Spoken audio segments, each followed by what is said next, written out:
الحمد لله نحمده ونستعينه ونستغفره ونؤمن به ونتوكل عليه ونعوذ بالله من شرور أنفسنا ومن سيئات أعمالنا من يهدي الله فلا مضل له ومن يضلله فلا هادي له সকলে জবান খুলে বলেন আশহাদু আল্লা ইলাহা ইল্লাল্লাহু ওয়াহদাহু লা শারীকা লাহু ওয়া আশহাদু আন্না মুহাম্মাদান আবদুহু ওয়া রাসূলুহু আল্লাযী أرسل رسوله بالحق بشيرا ونذيرا وداعيا إلى الله بإذنه وسراجا منيرا فقد قال الله تعالى في كلامه المجيد والفرقان الحميد জবান খুলে সকলে পড়েন আউযু বিল্লাহি মিনাশ শাইতানির রাজীম বিসমিল্লাহির রহমানির রহিম তাবারাকাল্লাযী বিয়াদিহিল মুলক ওয়া হুয়া আলা কুল্লি শাইইন কাদির الذي خلق الموت والحياة ليبلوكم أيكم أحسن عملا وهو العزيز الغفور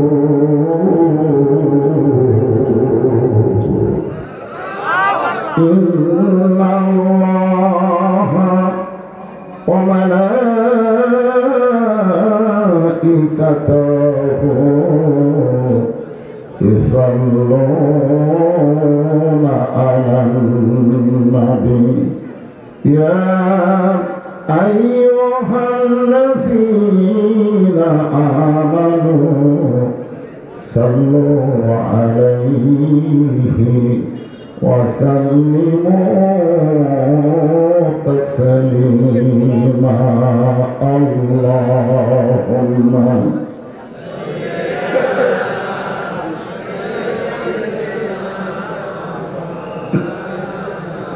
وعلى آل سيدنا شفيعنا مشرق حب محمد شكرا صلى الله عليه وسلم مطلعے دیوانی ماں مطلعے خورشید اشکاس سینہ سو جانے ماں بلغ العلا بکمالہ كشف الدجى بجماله حسنت جميع خصاله صلوا عليه وآله اللهم آمين জান্নাতের বাগান থেকে জান্নাতি মানুষদেরকে নিয়ে আমি গুনাহগার তোমার রহমতের দরজায় দোকানা হাত তুলেছি আল্লাহ। হাসরের ময়দানে জব্বার আর কাহার নামে রূপ নিয়া তুমি যখন বিচার শুরু করবে, তোমার সামনে দাঁড়ায়া সমস্ত নবীরা নাফসি নাফসি বলে কাঁদতে থাকবে। এমন কঠিন অবস্থা হাসরে হবে, সেদিন সমস্ত নবী তার উম্মতকে ভুলে যাবে, শুধু বলবে আল্লাহ আমার কি হবে, আমার কি হবে। একমাত্র দরদি নবী শাফাতের কান্ডারি ইয়া রব্বি হাবলি উম্মতি বলে সেজদায় পড়ে যায়। সেই কঠিন মুসিবতের সময় আজকের এই মাহফিলকে ওসিলা করে আমাদের সবাইকে রাসূলের উম্মতের কাতারে আল্লাহ কবুল করে নিও। সুবহান রাব্বিকা রাব্বিল ইজ্জাতি আম্মা ইয়াসিফুন ওয়া সালামুন আলাল মুরসালিন ওয়ালহামদুলিল্লাহি রাব্বিল আলামিন। লা ইলাহা ইল্লাল্লাহ।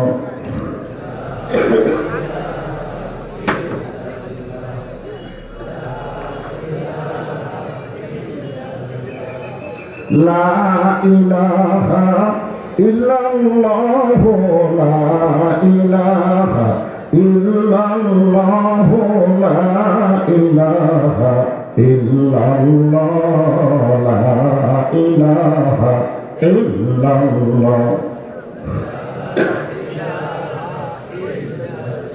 পিছনে ব্যাগ না ঘুরতেছে কেন? ব্যাগ না ওদের পিছনে ব্যাগ দেখা যায় তবে এখানে কি ব্যাগের আদায় হয়নি? হয়েছে? ও ব্যক্তিগত তবে একই রঙের। চাঁদ শুরু যারা গ্রহ তারা আল্লাহ নামের পাগল তারা। চাঁদ শুরু যারা গ্রহ তারা আল্লাহ নামের পাগল তারা। আমার আল্লাহ নামের এতই দয়া, আল্লাহ নামের এতই মায়া, লুকিয়ে রাখছেন হে আল্লাহ জোরে লা ইলাহা ইল্লাল্লাহু ইল্লাল্লাহ ইল্লাল্লাহু ইল্লাল্লাহ, লা ইলাহা ইল্লাল্লাহ, লা ইলাহা। যার দিলে আছে আমার আল্লাহর ভয়, যার মনে আছে আল্লাহর ভয়, যার দিলে আছে আল্লাহর ভয়। আল্লাহ আল্লাহ সব সময় আহার নিদ্রা ভালো লাগে না, এই দুনিয়া ভালো লাগে না, ভালো লাগে শুধু আল্লাহ। লা ইলাহা ইল্লাল্লাহ,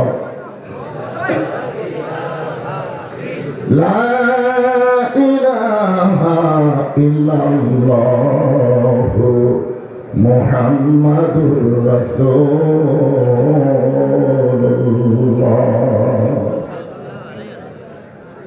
রাসূলের মহব্বতে সকলেই বলি সাল্লাল্লাহু আলাইহি ওয়াসাল্লাম। জামিউল উলুম আবাসিক দিনী মাদ্রাসা, সারুটিয়া, ভাঙ্গুরা, পাবনা। আজকের এই দিনী মাহফিলে আল্লাহ তাআলা যেটাকে সম্মানিত সভাপতির আসনে কবুল করেছেন, জনাব এ কে এম হানিফ বাবলু। আজকের এই মাহফিলের সম্মানিত সভাপতিকে অন্তরের অন্তঃস্থল থেকে শুভেচ্ছা জ্ঞাপন করছি। আজকের এই মাহফিলে সম্মানিত প্রধান অতিথি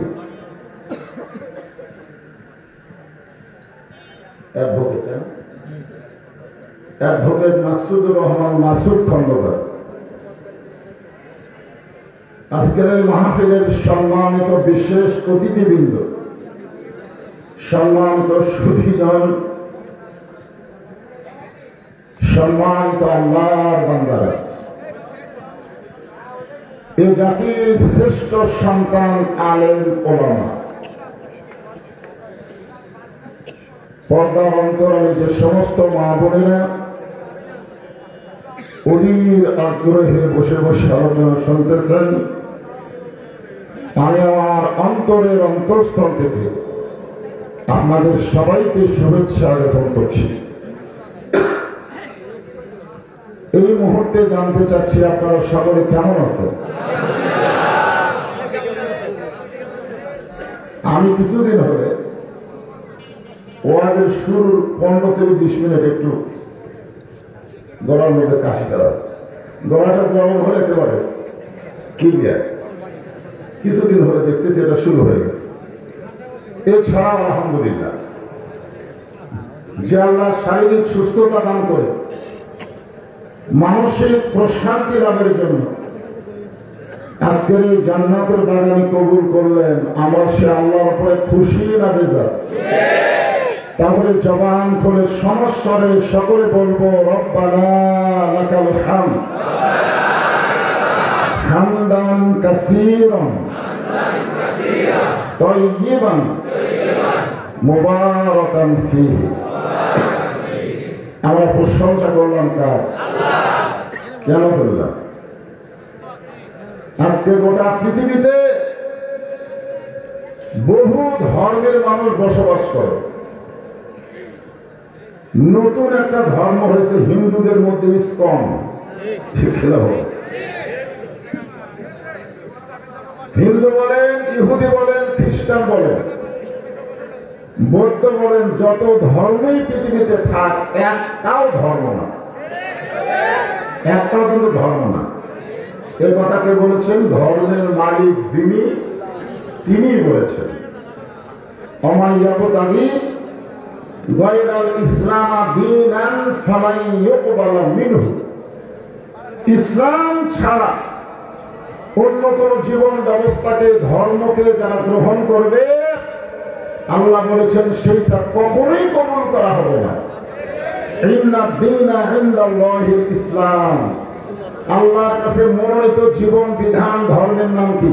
ইসলাম। আমাদেরকে আল্লাহ সেই ইসলামের ভিতরে মুসলমান হিসাবে কবুল করেছেন। খুশি না বেজার? আমার এই দুনিয়াতে আসার আগে মাইকের সাউন্ড একটু বেশি হয়ে গেছে, মন করতেছে। ইকো কমে দেন, ইকো একেবারে কমে দেন। এই দুনিয়াতে আসার আগে আমরা আর একটা জগতে ছিলাম, এটা বিশ্বাস করা লাগবে। ছিলাম, সেই জগতের নাম জানেন না? আসলে আগানোর মতন কোন পরিস্থিতি নাই তো। জায়গা ছোট, মানুষ বেশি, আমরা হলাম বাংলাদেশি। গোটা পৃথিবীর মানচিত্রে এত ঘন বসতি একটাও দেশ নাই যে দেশটার নাম হলো বাংলাদেশ। এরপরেও 12 লক্ষ রোহিঙ্গা মুসলমানকে আমরাই কিন্তু জায়গা দিচ্ছি। দেখুন, এত ঘন বসতি হওয়ার পরেও রোহিঙ্গা মুসলমানকে যদি জায়গা দেওয়ার অভ্যাস থাকে, তাহলে যারা দাঁড়ায় আছে এরা কি রোহিঙ্গা না? ওদের জায়গা দেওয়ার জন্য যদি কারোর সামনে ফাঁকা থাকে, আল্লাহ রাস্তে একটু জমি বসবেন। হ্যাঁ, হয়েছে হয়েছে বাংলাদেশে। আর ইনসান আশরাফুল মখলুকাত, মখলুকাতের ভিতরে সবচাইতে ভদ্র হলো মানুষ। এ কথা ঘোষণা করেছেন কে? এখানে অসংখ্য রহমতের ফেরেশতা সারিবদ্ধভাবে আসমান পর্যন্ত দাঁড়িয়ে আছে। আপনারা একটা ফেরেশতার কথা শুনতে পেয়েছেন? তারা কি কথা মানে না? জানে, কিন্তু ইচ্ছা মতো বলে না। কিন্তু আমরা হয়েছে করি, ফেরেশতারা এখানে আসে কেন? আমরা যেখানে ওয়াজ শুনতেছে আল্লাহ কি দেখতে পায় না? ধরে পাইতে পায় না। তারপরে আল্লাহ ফেরেশতা পাঠানোর পিছনে অবশ্যই কারণ আছে। যে মানব সৃষ্টির আগে আল্লাহ ঘোষণা করলেন والتين والزيتون وطور سينين وهذا البلد الأمين। চারটা শপথ করছেন আল্লাহ। কয়টা? এরপর আল্লাহ বললেন লাকাদ খলাকনাল ইনসানা ফি আহসানি তাকওয়িম। এই আয়াতের পাশাপাশি আল্লাহ রাখছেন সুম্মা রাদাদনাহু আসফালা সাফিলিন। মারাত্মক কথা। কর্মগুণে মানুষের চাইতে সুন্দর কোন জাতি নাই, সুন্দর কোন সৃষ্টি নাই। আমার এই কর্মগুণী মানুষ হলো পশুর চাইতেও জঘন্য। আমাদের বাংলাদেশে আমরা এরকম বহু মানুষ আছি যারা পশুর চাইতেও খারাপ, আছে না? না, আমার এমন মানুষ আমরা আছি যে ফেরেশতাদের চাইতেও কোটি কোটি গুণ ভালো। মানুষের মধ্যে আল্লাহ এরকম করে দেবে। এর জন্য হইচই না করে ভদ্রভাবে আমরা বসবো। যারা বসার জায়গা পাই তারা দাঁড়িয়ে থেকে আমরা শুনবো। কি বলে?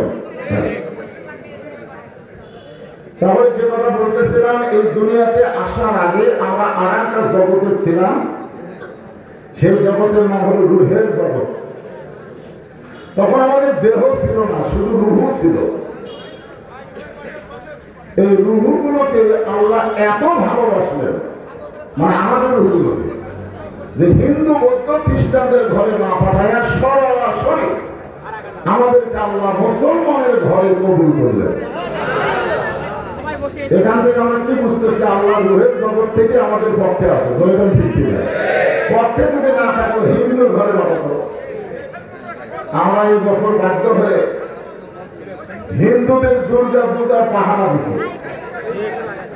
আমাকেও আমার উপজেলা অনেকগুলো পূজা মণ্ডলের নেতৃত্ব দেওয়ার জন্য অনুরোধ করা হয়েছিল, হুজুর আপনি কিছু পূজা মণ্ডল পাহারা দেওয়ার ব্যবস্থা করেন। আমার ভক্তবৃন্দ ছিল, তাদেরকে বললাম তোমরা একটু পাহারা দাও। ওদের মধ্যে একজন বলল, হুজুর আমরা মুসলমান, আমাদের জাতির পিতা মূর্তি ভাঙার লোক, আমরা মূর্তি পাহারা দিব কেন? আমি তখন বললাম আমরা মূর্তি পাহারা দিচ্ছি হিন্দুদের পূজাকে উৎসাহিত করার জন্য না, আমরা মূর্তি পাহারা দেব ষড়যন্ত্রকে ধরার জন্য। এক হিন্দুর মূর্তি ভাঙল দশমীর দিনে। আমাদের একটা নাগর নদী আছে, নাগর নদীতে সব নিয়ে যায়, বুঝলেন, লাখটা সব ভাঙলো। আমি ভিন্ন পেলাম, তোমরাই ভাঙলা, খানা খানা পড়া দিলাম। তখন বলে হুজুর আমরা জানি এদের এত হাত থাকার পরও এদের কোনো ক্ষমতা নেই। এক হিন্দু হয়ে করতো, আমরা ওদেরকে খাওয়ার জন্য প্রসাদ দিয়েছি ঘি দিয়ে নারকেলের বড়ি। ওই হিন্দুরা আমাদের বলতেছে যে গভীর যায় দেখি এরকম হাত না সব খারাপ হয়ে আছে, একদম বর্ষা নিয়ে খারাপ হয়ে আছে, আর মুখের সামনে কুত্তাগুলো সব নাড়ু বুড়ি ফেলে যাচ্ছে। এতগুলো হাত থাকার পরে যারা একটা কুকুরকে খেলা মার পারে না, তারা কোনোদিন ভগবান হতে পারে না। জোরে জোরে ভিত্তি না, ভগবানের ভর বাদ দিলে গবান। গবানের কোন অর্থ ডিকশনারি নেই। গবানের গড় বাদ দিলে বান মানে বন্যা। দুনিয়ার কোনো মানুষ চায় না। আসলে বিলের এলাকা তো বন্যা পছন্দ করেন। বা বাদ দিলে নো মানে ভগবান নাই। কিসের ভগবান নাই? কিন্তু আমরা যাকে আল্লাহ বিশ্বাস করি, আল্লাহু লা ইলাহা ইল্লা হুয়াল হাইয়ুল কাইয়্যুম। মন যদি চায় আলিফ বাদ দেন, আল্লাহ বাদ করবে না। লিল্লাহি মা ফিস সামাওয়াতি ওয়াল আরদ। আবার যদি মন চায় লাম বাদ দেন, আল্লাহ বাদ করবে না। লাহুল মুলকু ওয়া লাহুল হামদ। আবার যদি মন চায় লামটা বাদ দিয়ে দেন, আল্লাহ বাদ করবে الذي لا إله إلا هو আমরা যাকে আল্লাহ বলে বিশ্বাস করি তার সব কিছু বাদ দিলেও আল্লাহ বাদ পড়ে না। মুসলমানের আল্লাহ সদা বিরাজমান। জোরে কোন কথা ঠিক না? আজকে মোদী সরকার তুমি বাংলাদেশের মুসলমানকে ভয় দেখাও। তুমি মনে করেছ তোমাদের ভগবান তোমাদের পক্ষে আছে। তোমাদের ভগবানের কোনো ক্ষমতা নাই। মুসলমান যদি একবার তাকবীর দিয়া মানবের জাতকে ধরে একটা হিন্দু পালানোর জায়গা পাবে না। ধরে কথা কিন্তু আমাদের ইসলামে এটা নাই। আমরা আল্লাহর উপর দায়িত্ব দিই। যেরকম 15.5 বছর হাসিনা আমাদেরকে অত্যাচার করেছে, আমরা কিন্তু হাসিনার বিরুদ্ধে যুদ্ধ করি। আমরা বিচার দিচ্ছি জানা মতো। ধরে কথা শিখতে আমার 13-14টা কেস আছে। আমি কোর্টে ধরি এতদিন আমরা বলছে হুজুর যতই ধরেন জজ কোর্ট, হাইকোর্ট, সুপ্রিম কোর্ট হাসিনার দখলে গেছে। আপনি যতই ধরেন কাম হবে না। আসল জায়গার বিচার দেন। তাহলে উকিলকে কইলাম আসল জায়গা কোনটা? বলে তাহাজ্জুদের নামাজ পড়ে আল্লাহর বিচার দেন। দেখবেন আল্লাহ ফেরাউন যেভাবে ধরছেন, নমরুদকে যেভাবে মারছেন, হাসিনাকেও সেভাবে তাড়াবে। 24 সালের জ্ঞানী নির্বাচন করা হল। জ্ঞানী কি নির্বাচন?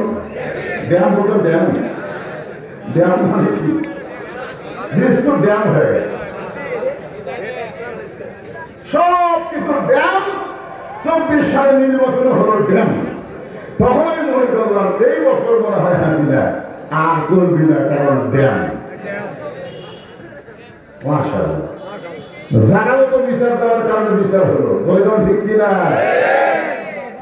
2007 সালে কোরআন পাখি বলেছিল যেমন একটা সময় আসবে মুসলমান গাছের গোড়া না দিলে দিল্লির মামু গাড়িয়ে পড়বে। ধরে কোন কথা ঠিক কিনা? আল্লাহর বান্দারা, আমরা আল্লাহর প্রশংসা বেশি বেশি করবো যে অন্য কোন বিজাতের মধ্যে আমরা আমাদের কবুল না করে সরাসরি মুসলমানের ঘরে কবুল করেছে। খুশি না বেজাত? এই জন্য সকলে বলি আলহামদুলিল্লাহ। আমি একটা গান গাইতে দেখি বুঝতে বাড়িতে আসেন আমার মুক্তার, আসেন আমার ব্যারিস্টার, সেই বিচার হাইকোর্টেতে তুমি আমায় করবেন পার। আমি পাপী তিনি জামিনদার। আমি পাপী তিনি জামিনদার। এই তিনি কে? আল্লাহ। আল্লাহ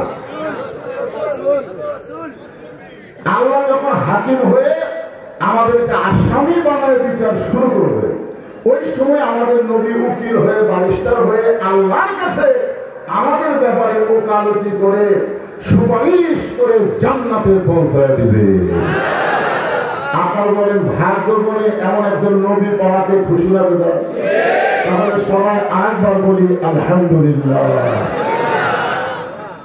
আল্লাহ প্রশংসা করার কারণ হলো এই যে দেখেন সবাই একটু দেখে যাদের মাথায় পাগড়ি দেওয়া হলো, মাদ্রাসার সভাপতির যদি ছেলে হতো মনটা খুবই খুশি হতো যে মানে এবার মাদ্রাসার সভাপতির ছেলে হাফেজ হয়েছে।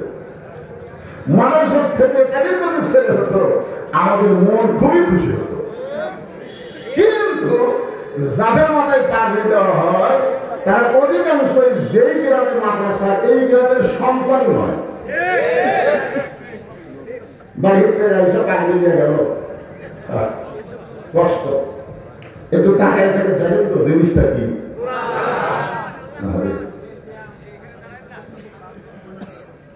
আমি 11 সালে যখন প্রথম হজ করতে গেলাম, আমার হজের সাথের মধ্যে একজন খুব যুবক ছিল, বুঝলেন। প্রতিবার তালাশ করতে গিয়ে কমপক্ষে 3-4 বার কামলা ধরে চলা গেল, কিন্তু আমি পারতাম না। আমাকে বলে হুজুর আপনি কত বছর মত আছেন? আমি বললাম ভাই কেমন খায় যে মানুষের ভেঙে। আমাকে বলে হুজুর একটা বুদ্ধি আছে, ভেঙির সাইজ হয়ে যাবে। কি হবে ভিতরে ঢুকে গেলে কুলে হবে, দেখবেন মানুষ কাজ হয়ে যাবে, ওই সঙ্গে আপনি কামা চলা যাবে। আমি তখন হাজি সাহেবকে বললাম ভাই 1,000,000,000 বার কাবা সোনা খালেও যে সওয়াব হবে তার চাইতে বেশি সওয়াব হবে আল্লাহর কোরআনকে ধরে ধরে একবার সোনা খা। যতগুলো হাজি আছে তারা বললো এটা একটা কথা হলো কাবা ঘরে 1,000,000,000 বার সোনা খাওয়ার চাইতে কোরআন শরীফ একবার সোনা খালে বেশি সওয়াব দলিল দেন। আমি তখন বললাম শোনো, কাবা ঘরের নিজস্ব কোনো ক্ষমতা নেই, কিন্তু কোরআনের নিজস্ব ক্ষমতা আছে। কাবা ঘরের নিজস্ব কোনো ক্ষমতা নাই। নবী যখন মক্কা বিজয়ের পরে কাবার দরজা খুললেন, দেখেন কাবা ঘরের মধ্যে 360টা মূর্তি। কয়টা? 360টা মূর্তি। ওমর ফারুক বললেন সি সি সি, আল্লাহর ঘরের মধ্যে মূর্তি। আল্লাহ রাসূল বললেন ও এই কাবা ঘরের কোনো পাওয়ার নাই। কাবার পাশে যদি আল্লাহওয়ালা থাকে তাহলে কাবা ভালো থাকবে, আর কাবার পাশে যদি শয়তানওয়ালা থাকে কাবা নষ্ট হয়ে যাবে। কিন্তু আল্লাহর কোরআন কাবার হেফাজতের দায়িত্ব আল্লাহ নেন, কিন্তু কোরআন হেফাজতের দায়িত্ব স্বয়ং আল্লাহ দিয়ে বলতেছেন ইন্না নাহনু নাযালনা যিকরা ওয়া ইন্না লাহু লাহাফিজুন।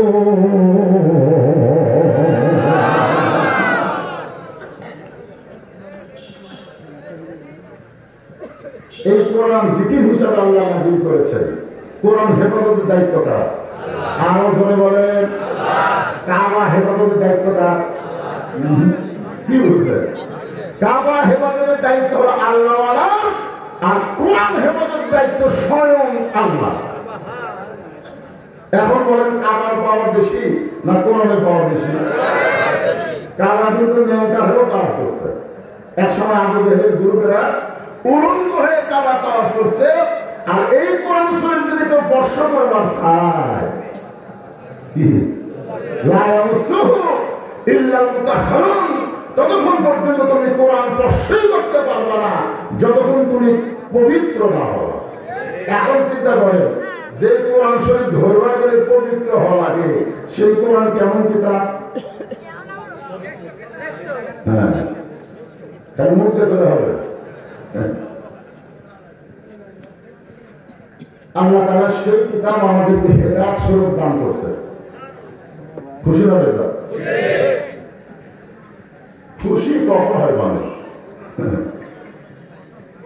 আমি কোরআনের একটা সূরা দুটা আয়াত আপনাদের সামনে তেলাওয়াত করেছি। সূরাটার নাম হলো সূরা মুলক।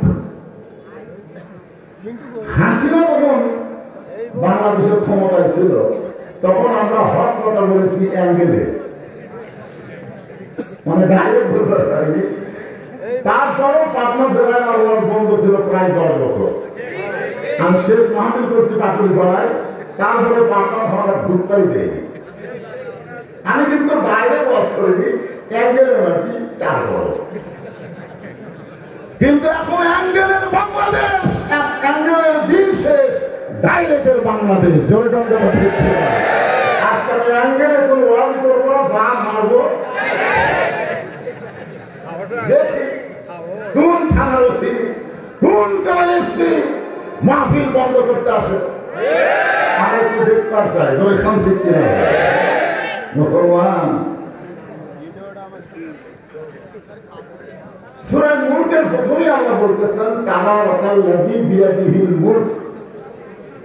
আমরা যারা হজ করছি এখানে তো প্রায় হাজি, সবাই হাজি।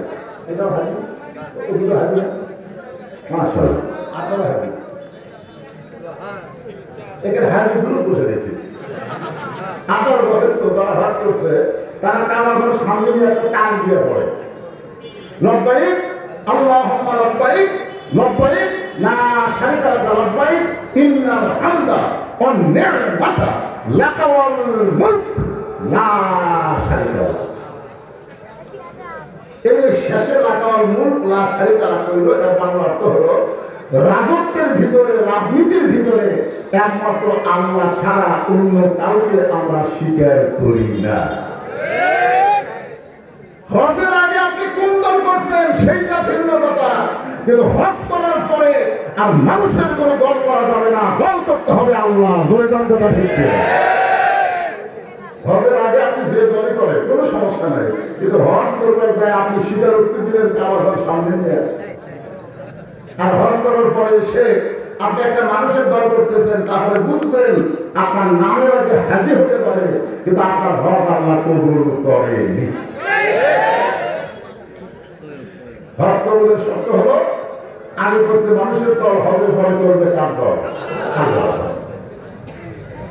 গোটা পৃথিবীর রাজত্ব কর্তৃত্ব মালিকানা একমাত্র আল্লাহর হাতে, সমস্ত ক্ষমতার মালিককে।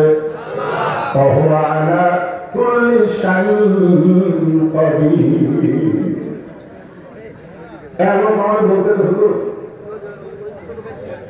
চিন্তা ভাবনা করে কথা বলবে, কারণ আমার দল ক্ষমতা আছে। আপনার বলে তো যে অহু আনা করলে মনোযোগ শোনা লাগবে, অহু আনা করলে সাইলের কদি কেমন কোন দল না? আল্লাহ দলের কথা আমরা বলেন, স্বয়ং আল্লাহ নিজেই ক্ষমতা আছে, অন্য কেউ ক্ষমতার অংশে নাই। কোন মানুষকে যদি ক্ষমতা দেওয়া হয় তাহলে সেই ব্যক্তি মুশরিক হয়ে যাবে। দলের কথা ঠিক কি? তাহলে কোন দল ক্ষমতা আছে? কোন দল নাই, আছে কে? এক ক্ষমতার কোন দল নাই, ক্ষমতা আল্লাহ। الذي خلق الموت والحياة ليبلوكم أيكم أحسن عملا وهو العزيز الغفور। কোন বনে পাখি তুমি আইলারে, কোন বনে আমার কোন বনেতে যাইতে হবে, পড়ছে নাকি মনে? দ্বিতীয় আয়াতের তাফসীর করতে গিয়ে একটা গান দেখেন, আপনি খেয়াল করে দেখেন তো, কোথায় ছিলেন, কোথায় আসলেন, আমার কোথায় যাবেন, আপনি কখন যাবেন, এই সময়টা আপনার জানা আছে? তাহলে আপনি কেমনে বলেন বিএনপি সাল? আপনি কেমনে বলেন, আপনি কেমনে বলেন পলাবো না? এইটা বলার যোগ্যতা আপনার নাই। আল্লাহ যা চাবেন তাই আপনাকে করা লাগবে। ধরে দণ্ডটা ঠিক না? হ্যাঁ, একটু খেয়াল করবেন, গানটা কিন্তু আব্দুল আলীম কইছে আমার কোরআন থেকে। এই যুবকেরা, তোমরা তো বর্তমানে গানটা পাগলা আছে। আমার হিরমন পাখি, আমার প্রাণ প্রাণ পাখি, তোরে কোথায় রাখি পাখি রে, সবই মিশে আর ফাঁকি। মিশে মায়াই বন্দি থাইকা, মিশে মায়াই বন্দি থাইকা, করলাম কত খেলা। পশ্চিম তাকায় দেখো তোমার ডুইবা গেছে বেলা, এক পলকের নাই ভরসা, মিশে সকল আশা, কখন বুঝি দারুণ ঝড়ে ভাঙবে তোমার বাসা। সিরাজগঞ্জের বেলকুচিতে আমি আগে দল করে দিতে একসাথে বাস করতে রোড থেকে রওনা দিলাম। তার ওয়াজ হচ্ছে আমার মাহফিল থেকে 15 কিলো থাকে। আমাকে বললো ভাই আরো ওয়াজ যদি আগে শেষ হয় আমি ওই জায়গায় দেরি করবো, আপনার ওয়াজ যদি আগে শেষ হয় আপনি ওই জায়গায় দেরি করবেন, আমরা দুই ভাই একসঙ্গে চা খাবো। আমার ওয়াজ শেষ হওয়ার পরে আমি আমার সাহায্যকে বললাম, কালসারি ভাইকে মোবাইল করছিল না, আমি নিজেই কালসারি রেজাল্ট করি, কালসারির কাছে মোবাইল করলাম, ভাইরা আপনার খবর কি? ওর সাহাবি কাঁদতেছে। আমরা কান্দেন কেন? বলে কিছুক্ষণ আগে কালসারি সাহেব এলাইপুর হাসপাতালে মারা গেছে। কি বুঝতেছেন? আমার বউ অনেক কথা হয়, দেখে সরাবাস করবে, পুলিশ যেন না করে। আর বইয়ের কপালে চুমা খেয়ে করে পুলিশ ধরার চিন্তা আমি করি না রে। আমার চিন্তা হলো আহ্বাই ধরবে, এটা তো সহসাই না ধরে।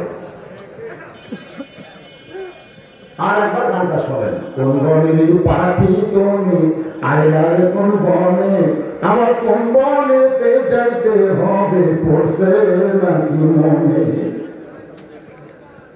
ইয়া আইয়ুহাল্লাযীনা আমানুত্তাকুল্লাহা হাক্কা তুকাতিহি ওয়া লা তামুতুন্না ইল্লা وأنتم مسلمون আল্লাহ বলতেছেন তোমাদের মৃত্যু এবং হায়াতকে আমি আল্লাহ সৃষ্টি করেছি পরীক্ষা করার জন্য, লিয়াবলুয়াকুম, তোমাদেরকে পরীক্ষা করার জন্য। আইয়ুকুম আহসানু আমালা, তোমাদের পরীক্ষার সাবজেক্ট হলো সুন্দর আমল। কি আমল? বর্তমানে আমাদের ছেলেরা মেয়েরা যেভাবে চলতেছে, আপনাদের কি মনে হয় আমল সুন্দর করার পরিবেশ আছে?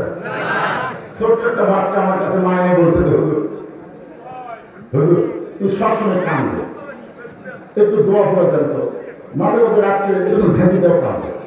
আমি দোয়া করে দিলাম, সেটা ফাটিয়া বললাম, আর তুই প্রচুর ঘুমো দিলাম। 3 দিন পরে সে বলতেছিল কি দোয়া করে দিলে, কান্দা তো থামি। তখন আমি বললাম মা পানি নিয়ে আসো। 1 বোতল পানিতে 21 বার সূরা ফাতিহা 3 বার আয়াতুল কুরসি পড়ে ফুঁক দিয়ে বললাম এবারে পানি তুলে একটু কামড়ে খাওয়াও, আমার মনে হয় কান্দবে। 10 দিন এসে পরে বলতে হুজুর দোয়া দরুদের মূল্য নেই, দোয়া দরুদের দাম নেই। আমি তখন চিন্তা করলাম কোন সময় দোয়া দরুদের কাম হচ্ছে না। 2 মাস পরে মেয়েটার সঙ্গে আমার দেখা হলো, তোমার সন্তানের খবর কি, করার কাম দেয় না। আমি বললাম আলহামদুলিল্লাহ। তারপরে কামটা বন্ধ হবে, এটা দোয়া দিয়ে হয়। উনি যখন কান্দে তখন বাপ মোবাইল চালু করে দেয়, মোবাইল চালু করলে কান্দা বন্ধ। আমার ছেলে মোবাইল ছাড়া ভাতই খায় না। মারাত্মক কথা, ছোট মাসুম বাচ্চা মোবাইল ছাড়া যদি ভাত না খায়, যুবক করে মোবাইল ছাড়া বিছানায় ঘুমায় না। আপনারা সবাই ঘুমায় গেলে ওরা কি মাল করতেছে আপনারা জানেন? যুবক ধ্বংসের দ্বার প্রান্তে পৌঁছে গেছে। বদরশীল বক্তার সঙ্গে জিব্রাইল এসেও যদি বর্তমান সময়ে বাংলাদেশে ওয়াজ করে, তারপর ওয়াজ দিয়ে বাংলার জনগণ ভালো হবে না। বাংলার জনগণকে ভালো করতে গেলে আল্লাহর কোরআনের আইন লাগবে। জোরে গান দেওয়া হয়েছে। হ্যাঁ, ওয়াজ দিয়ে ভালো হবে। এখানে অনেক আল্লাহর বান্দা বসে আছে, মগরিবও পড়েনি, এশাও পড়েনি। ওয়াজ শেষ করে বাড়ির যাবে, খবরও হবে না। কি হলো? ওয়াজ শুনে আসলাম, পরদিন সকালবেলা গল্প হবে। কিরকম ওয়াজ হলো? এই পুস্তকে এই সব কটা স্বীকার করা হয়েছে। কারণ সিজার করার বাচ্চারা অস্থির হয়, কারণ এরা জন্মের আগেই জন্ম দিচ্ছে। আমরা তারা এখানে বসে আছি, জন্মের সময় আমরা মায়ের পেট থেকে দুনিয়াতে আইছি। আজকাল কাহিনী ভাত কাহিয়ে ফেলে বার করছে, আর একটু পেট কেটে বার করা হয়েছে। পেট কেটে রেখে ঘুমিয়ে ভাঙি ডাক্তাররা চিন্তা করে, আর 2 দিন পরে নর্মালি বাচ্চা হতো, কিন্তু টেকের কারণে ধান্দা পেট কেটে। এখন কি করে না, ওখান থেকে বার করে পা ধরে, বাচ্চার পা ধরে ঘুরে দেবে। যে ঘুরে দেয় মাথা ঢাকি দেয়। এই জন্য সিজার করার বাচ্চারা অস্থির হয়। এই জন্য আছে সব করা সিজার করা বস না হয় না।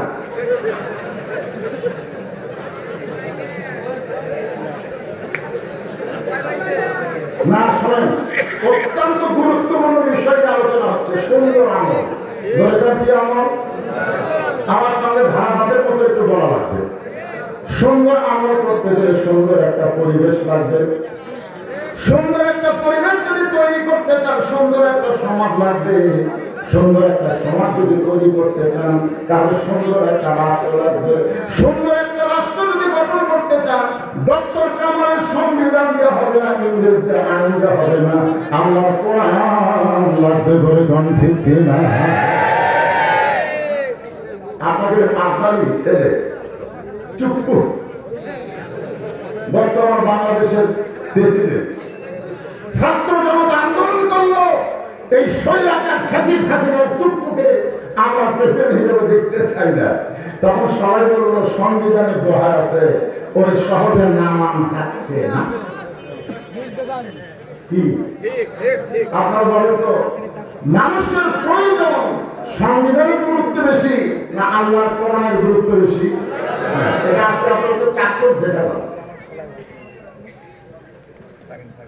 আল্লাহর কোরআন কেমন সুন্দর আর কোরআনের সমাজটা কেমন, এটা বোঝানোর জন্য বলতেছি। আজকে অনেক নেতা আপনাদের সামনে মঞ্চে বক্তব্য দিবে দিবে না, সামনে নির্বাচন আসতেছে, অনেক নেতারা দিবে, আজকেও দিছে।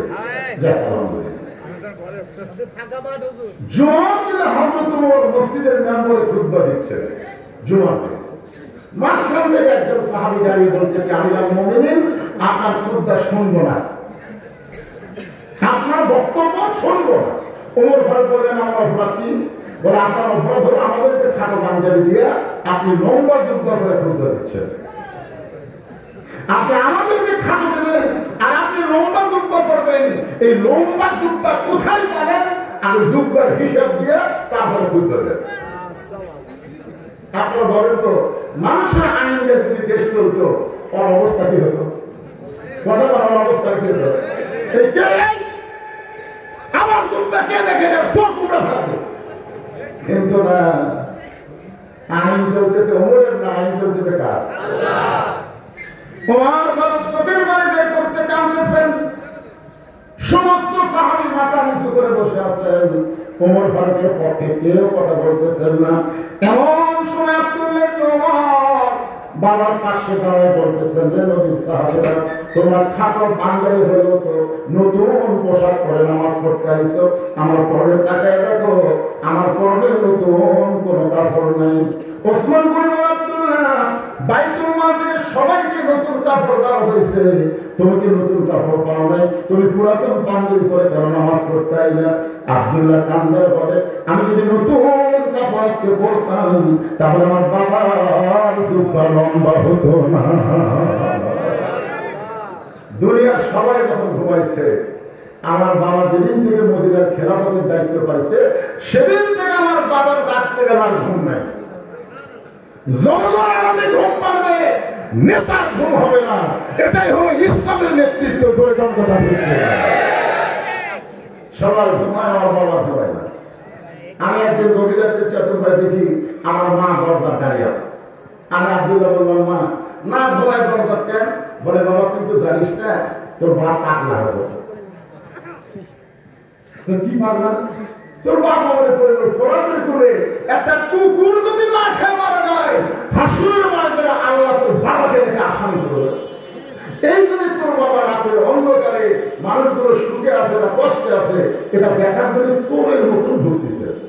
তোর র্যাব নাই, তোর পুলিশ নাই, তোর বাবা একা একা। সবাই বলবেন না? ওমর ফারুক যখন মদিনার অলিগলি ঘুরে, ওই সময় বাংলাদেশের মতন ৯৬টা দেশে উনি খলিফা ছিলেন। বাংলাদেশের মতন কয়টা? ৯৬টা। ৯৬টা দেশের প্রধানমন্ত্রী রাতের অন্ধকারে ঘুরতেছে, র্যাব নাই, পুলিশ নাই, চামচা নাই, একা। গভীর রাত্রে হযরত ওমরের বেটা আব্দুল্লাহ বলতেছে, আমার বাবা আমার ভাই আব্দুল্লাহ, আমি দরজা করে তাকায় দেখি বাবার হাতে একটা পাঞ্জাবি। আমি খুশি হয়ে বললাম, নেতার ছেলে হওয়ার কারণে ডবল পাচ্ছি। ওমর ফারুক ডবল কেন? বলে, বাইতুল মাল থেকে আমার একটা দিছে, আপনি আর একটা দিয়ে রেখেছেন। সঙ্গে সঙ্গে ওমর ফারুক কোরআন থেকে একটা আয়াত তেলাওয়াত করলেন, ইন্নাল্লাহা ইয়া'মুরুকুম আন তু'আদ্দুল আমানাতি ইলা আহলিহা ওয়া ইযা হাকামতুম বাইনান নাস আন তাহকুমু বিল আদল। বলে দাও সুবহানাল্লাহ। ওমর ফারুক কোরআনের আয়াত বুঝলেন, আব্দুল্লাহ একটা পাঞ্জাবি পাইছিস, আমি আরেকটা দিয়ে রেখেছি, এইটা তুমি কোন অধিকারে বলার সুযোগ পাবি? তাহলে আল্লাহ এটা আমার ঘরে করছে, এত খাটো পাঞ্জাবি করে আমি আগামীকাল খুঁজবে কেন দেবো? এই জন্য তোর কাছে আইছি, তোর কাপড়টা আমার দান করে দে, তোর কাপড়টা আমাকে দান করে দে বাজান, তোরটা আমার সামনে একটা লোন বাজু জবান আমার চাই। আব্দুল্লাহ বলতেছে, গভীর রাতে আমার বাবাকে আমার কাপড়ের অংশ দান করে দিলাম, বাবার অংশ আমার অংশ একত্র করে বাবা লম্বা খুতবা বানায় খুতবা দেয়। এখন বড় খুতবা শোনা যায় কিনা যায়? সমস্ত সাহাবীরা কান্দে বলে, আল্লাহর কোরআন দিয়ে যখন রাষ্ট্র চলবে এমন নেতা মুসলমান দেখতে পাবে। আল্লাহর কোরআন দিয়ে রাষ্ট্র বাংলাদেশ এখনো চলেনি, তারপরেও বাংলাদেশে একটা ইসলামী দলের নেতাদের বাড়ি ঘর দেখবেন। এই যে মতিউর রহমান নিজামী সাহেব সাজে ঘুম পাড়তেছে, তিনি বাংলাদেশে এমন কি করেছেন? তিনি তো মন্ত্রী ছিলেন, তারপর নিজের জন্য কিছুই করেন নাই, কারণ আল্লাহর সামনে আসামি হওয়া লাগবে। ধরে গন্ধটা ভিত্তি না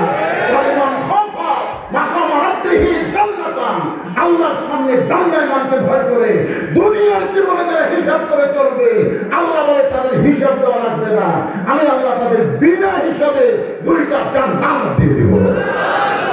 আপনারা বলেন এই নেতা যদি তৈরি করবার চান, মানুষের আইনটা হবে না আল্লাহর কোরআন লাগবে? এখন নেতার ওয়াজ করলাম, এবার একটা কর্মীর ওয়াজ শোনেন। আল্লাহ কোরআন যখন বাংলাদেশ চলবে, তখন বাংলাদেশের কর্মী, ইসলামী আন্দোলনের কর্মীরা কেমন হবে? হয়তো তোমার ছাত্র দেশে মদিনার অলিগলি ঘুরতেছেন একটা কর্মী দেখার জন্য। বাস্তবে তিনি একটা কর্মী দেখলেন, কিন্তু কর্মীটা হলো নারী কর্মী। কি কর্মী? নারী কর্মী। দুই পাহাড়ের মাঝখান দিয়ে গিরিপথে ধীর গতিতে হাঁটতেছে। ওমর ফারুক চিন্তায় পড়ে গেলেন যে সামনেও কোনো মানুষ নাই, পিছনেও কোনো মানুষ নাই, এই মেয়েটা একা একা হাঁটতেছে। মেয়েটার আরেকটু নিকটে গিয়া আল্লাহর দরবারে শুকরিয়া আদায় করলেন, আলহামদুলিল্লাহ, আল্লাহ তোমার দুনিয়ায় এত সুন্দর একটা মেয়ে। বাংলাদেশের পরিবেশে আপনার মনে করতেছেন মেয়েটা হয়তো পরিমণির মতন লুঙ্গি ড্যান্স মারতেছে, কারণ বাংলাদেশে যে যত কাপড় করবে তাকে তত সুন্দরী বলবে। ধরে কথা ঠিক কিনা? আর আল্লাহর কোরআন যখন বাংলাদেশ চলবে, যে যত পর্দা নিশে হবে তাকেই আল্লাহ কোরআন সুন্দরী বলবে। ধরে কথা ঠিক কিনা?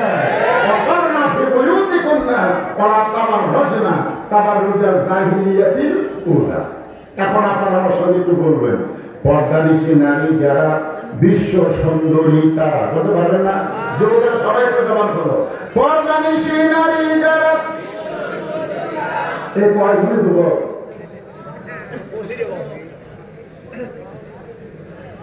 আর যে বলবো বেড়া পর্দা নারী যারা, আপনার বলবেন শিলা কলা তারা। বেড়া পর্দা নারী যারা একই গাছের পালা, এক গামলায় শোষাওয়ালা আর এক গামলায় শিলা। একই গাছের কলা, এক গামলায় শোষাওয়ালা আর গামলায় শিলা। এখন আপনারা বলেন তো খরিদ্দার কোন গামলায় কলা কিনবে? বলতেছে ভাই কত করে হারি, কত করে কিনবি? কলা বলতেছে ভাই এই দামটা 5,000। তখন বলে না আমি শিলা কলার টাকাটা কিনি না। তো কলা বলতেছে তুমি কি কলা শোষা সহ খাও না শিলা খাও? ওই শিলাই খাই, তো আর এখানে শিলা আছে, সেই নিবার খাওয়া। তখন খরিদ্দার বলতেছে তুমি পাগল ভাবছ, আমি খাওয়ার আগে কলা খাচ্ছে। কলাটা বলতেছে আল্লাহ শপথ করে বলতেছে কেউ খায়নি। আর এই বাংলা তুই খালি চোখে দেখতে পারবি না, তো ধুলা পোড়া, গাড়ি পোড়া, মাটি পোড়া, মশা পোড়া, এই কলা খাওয়ার উপযুক্ত নাই। বাংলাদেশের বেপর্দা নারী যারা, এরা পুরুষের বউ হওয়ার উপযুক্ত নাই। ধরে বলেন কথা ঠিক না? বেপর্দা নারী যারা, আপনার বলবেন বিশ্ব বেহায়া কারা? বেপর্দা নারী যারা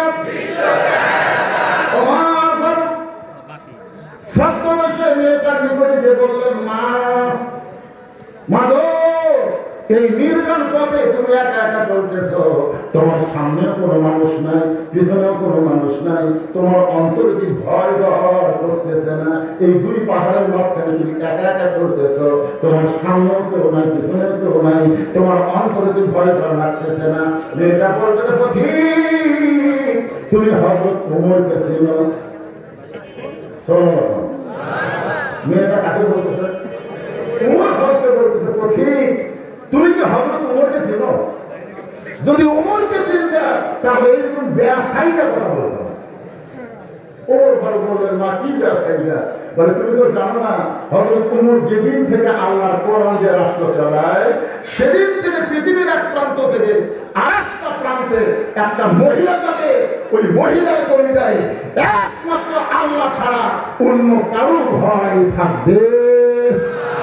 আর আমাদের আপনাকে এই ভাঙ্গুরায় কেন্দ্রীয় মসজিদে যখন জোহরের নামাজ পড়বার, আর পাওয়ার যদি 2,000 টাকা জুতা থাকে, আপনি তখন কি করেন? আমার ঘরে জুতা কি দরকার কম না সোরের ঘরে জুতা হারত দেন? কথা কম। তার মানে আপনারা আল্লাহ থেকে সোরের ভয় বেশি করতেছেন। যদি জুতা ফিরে যায়, আসলে যদি জুতা নাই, দরকার নাই, আমরা কি থাকা দরকার? জুতা নিয়ে মুয়াজ্জিন জিজ্ঞাসা করতেছে কার ভয়ে? আল্লাহর ভয়ে। তো আল্লাহর ভয়ে মসজিদে ঢুকতেছেন জুতা কেন? চোরের ভয়।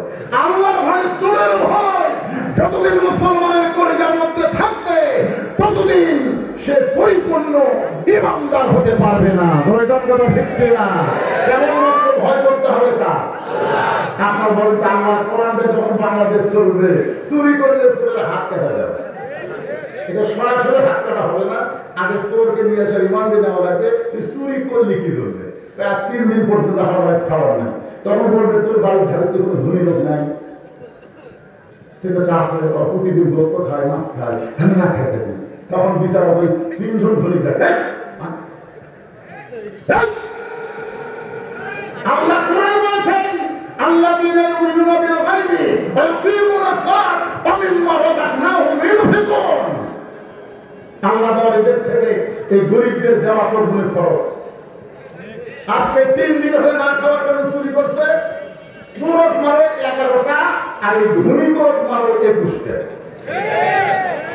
আপনারা মনে করছেন তোরাদের রাষ্ট্র চললে সরাসরি এসে চোরের হাত কাটবি না, হাত কখন কাটবে? বাংলাদেশের ক্ষমতা চেয়ার থেকে যারা দুর্নীতি করেছে এদের হাত পাও সবই কাটা লাগবে। বাংলাদেশের আয়ের চাইতে বেশি টাকা বিদেশে পাচার করছে। সবসময় বলতো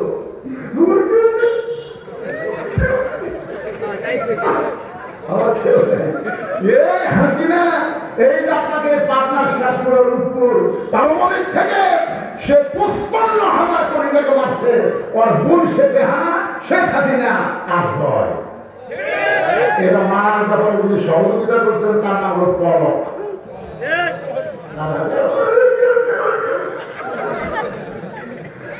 বাংলাদেশের যত নায়িকা আছে সিনেমা সবচাইতে দুর্দান্ত নায়িকার নাম হলো হাসিনা। আমার এলাকায় আমার এক চাচা ভাই গ্রাম সম্পর্কে তার একটা ছেলে হয়েছে। আমার হুজুর আপনি তো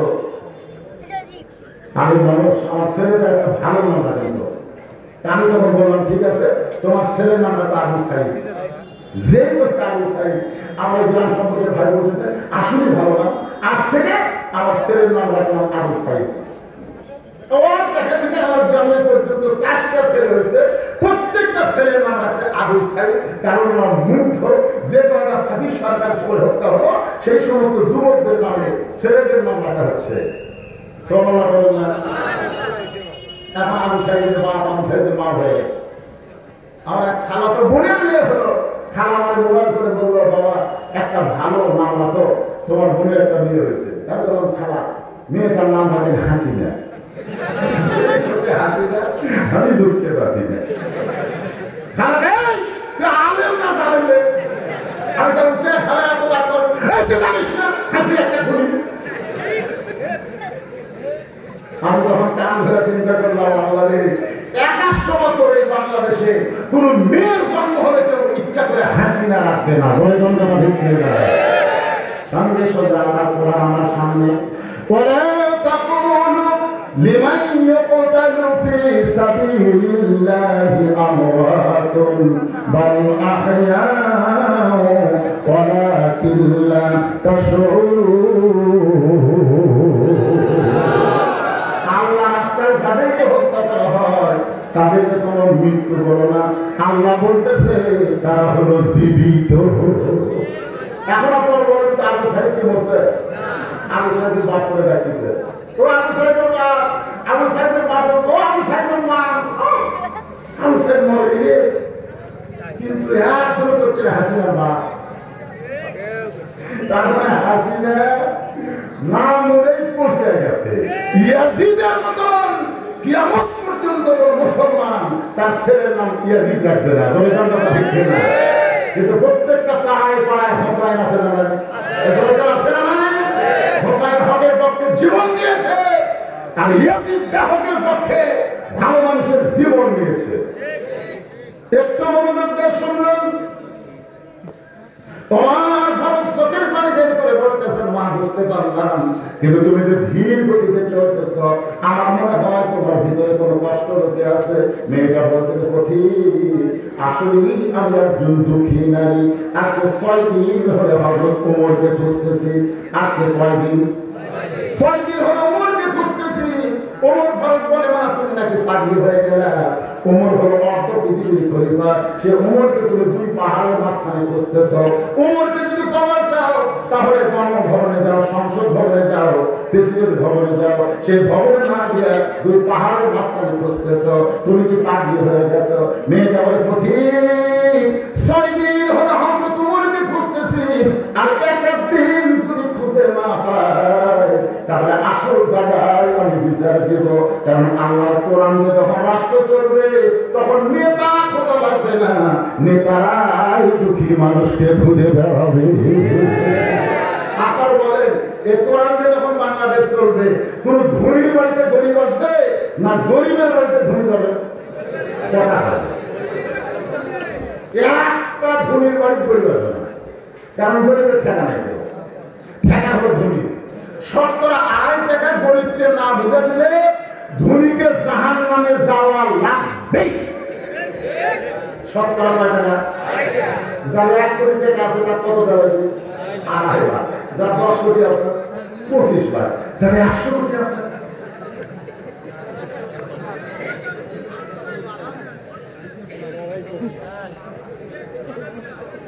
কি করে?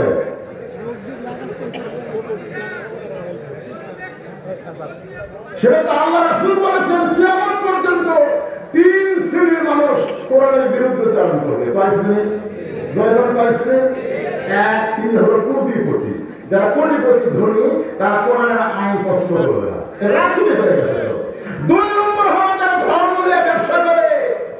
বাংলাদেশে যারা পীরের মাথায় ফেলে বসে, এই সারাও চলে না যে আল্লাহ কোরআন দিয়ে রাষ্ট্র চলুক, ধরে গণনা করতে।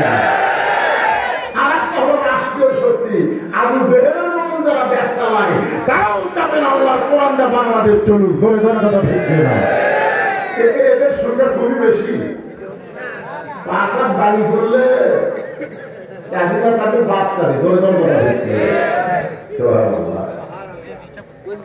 এক ব্যাগ টাকাটা 7 দিন ধরে করতেছে। যে গরিবের দরজা যায়, ভাই টাকা ছিল টাকাটা দাও, গরিব লোক বলতেছে বাড়ির মধ্যে থেকে ইটা কানা হতো আর ইটা কানা। আমরা আল্লাহর ইবাদত করে আল্লাহর কাছে সাহায্য চাই, কোন যাকাতের টাকা আমাদের দরকার নেই। আমার এক দাদা ছিল, বহু লোক মুরব্বী হিসাবে তাকে ইফতার দেওয়া হয়। আমি দাদা বললাম, দাদা সামনে ইফতার দেবে, আমার কষ্ট যাবো থাকে সব দেবেন দাদার পানি ইফতার করবো, কিন্তু পরে করে তুমি ইফতার করবো না। কোন লোক পাবেনি তাকে ইফতার করবো, সারাদিন রোজা থেকে ইফতার করে সব স্বভাব দেবো। অনেক লোক মনে করে না খায় থাকবো, কিন্তু যাকাতের টাকা খাবো না, বলে কোন কথা ঠিক। 7 দিন ধরে ধরেছে 1 লাখ টাকা দিয়ে। কোন গরিব নেই, ধরে লোকটা কান্দার বলা আল্লাহ আমার গরিব করে দাও। কি জন্য ধরি করে এই বিপদের ফালা? 7 দিন ধরে ধরে যখন গরিব পাই নাই, মনের দুঃখে মরুভূমির মধ্যে গিয়ে দেখে গাছের ছায়া, একজন বস্তা মাথা দিয়ে ঘুম পাড়তেছে, মাথা করে বস্তা দিয়ে ঘুম পাড়তেছে। বেলা মনে করছে তাই বলি, আসসালামু আলাইকুম। বস্তা লাভ ধরে কয় আলহামদুলিল্লাহ। বেগার বলতেছে, ভাই তোর সালাম দিলাম। ওয়ালাইকুম আসসালাম না বলে আলহামদুলিল্লাহ কেন? বলে 1 বস্তা টাকা দিয়ে 15 দিন বসতেছে। ভাই কোন গরিব পাইলে তোর দেখে গরিব মনে হবে, টাকার বস্তা হয়ে যেত। তখন বেলা বস্তা কান্দেরকে, আল্লাহ আল্লাহ গরিব গেল কোথায়? আল্লাহ বলতেছেন, সুদ ভিত্তিক অর্থনীতিকে কবর দিয়ে যাকাত ভিত্তিক অর্থনীতি যখন চালু হবে, ওই দেশের জন্য আল্লাহ তাআলা অভাবের দরজা, গজবের দরজা চিরতরে বন্ধ করে দেবে। কি মনে করতেছেন? আল্লাযীনা ইন মাক্কান্নাহুম ফিল আরদ, মুসলমানের মধ্যে কাউকে যখন ক্ষমতার শেয়ার দেওয়া হবে, তার 1 নম্বর দায়িত্ব আকামুস সালাত, 2 নম্বর দায়িত্ব হলো আকামুস যাকাত। নামাজ কায়েম করতে হবে, যাকাত আদায় করা লাগবে। জোরে কোন কথা ঠিক না? আল্লাহর বান্দারা বিরক্ত হচ্ছেন, একটু মনোযোগ দিয়ে শুনুন। ওমর ফারুক বললেন, মা তাহলে তোমার কি মনে হয়? মেয়েটা বলতেছে আমার ইমান বলতেছে 6 দিন ধরে ওমরকে খুঁজতেছি, আর এক দিনের মধ্যে ওমরকে পেয়ে যাবো। যদি না পায় তাহলে আসল জায়গায় বিচার দিব। আসল বলে কোনটা? সঙ্গে সঙ্গে ওমর বলে ছোট বাচ্চার মতো খামে বলে না, আসল জায়গার বিচার দেওয়া লাগবে না, আমি ওমর। যেই কথা আমি ওমর, মেয়েটা বলতেছে আমি মুমিন। তাহলে সুরের মতো একা একা ঘুরতেছেন, আপনার কোনো সাংসা নাই, আপনার কি পুলিশ নাই, আপনার কি র্যাব নাই, আপনার ঘরে এমপি যদি আসে তার সামনে পুলিশের একটা গাড়ি, পিছনে পুলিশের একটা গাড়ি, আর যদি মন্ত্রী আসে,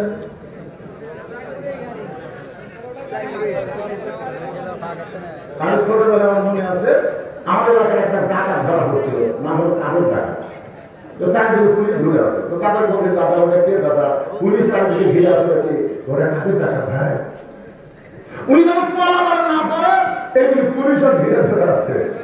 আর ছোটবেলা সে কাগজ ডাকাত অতীতের কয়েকজন আগে নেতাগুলো ছিল, ওদের মধ্যে আমরা দেখতে পাইছি ওরা যখন আসতো পুলিশ তাদের ঘিরে ধরে থাকতো, মনে ওটাও কাগজ ডাকাত।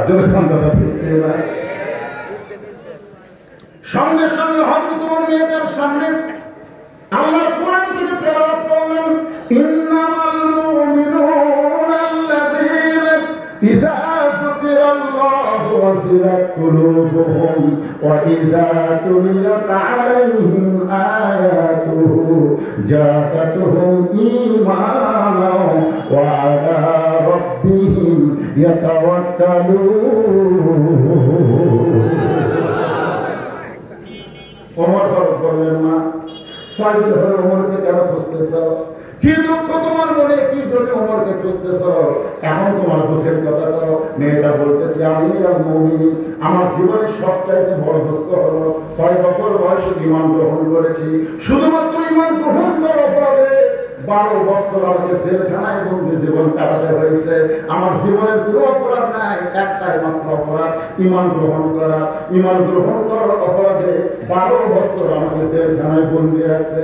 আমি হামদার কোনো অপরাধ নাই, একটাই মাত্র অপরাধ কোরআনের হক কথা বলার কারণে 3 বছর জেলে থাকা রাখছে। ধরে কর্মটা ঠিক না, মামুনুল হকের কোনো অপরাধ নাই, শুধুমাত্র হক কথা বলার কারণে 4 বছরের মতো জেলখানায় থাকা রাখছে। কোরআনের তাকে আল্লাহ সাইদি হুজুরের কোনো অপরাধ নাই, শুধু হক কথা বলার কারণে 13 বছর তাকে জেলখানায় থাকতে হয়েছে। আপনারা কি মনে করতেছেন অপরাধ? কোন অপরাধ নাই, বিনা অপরাধ আমাকে 9 বার ধরে নিয়ে গেছে। আমি পুলিশকে বলেছি ভাই অপরাধ কি, বলে কোনো অপরাধ নাই, বিনা অপরাধী ধরার হুকুম হয়ে গেছে। একটু খেয়াল করবেন, মেয়েটা বলতেছে আমার জীবনের সবচেয়ে বড় অপরাধ হলো আমি 6 বছর বয়সে ঈমান গ্রহণ করছি।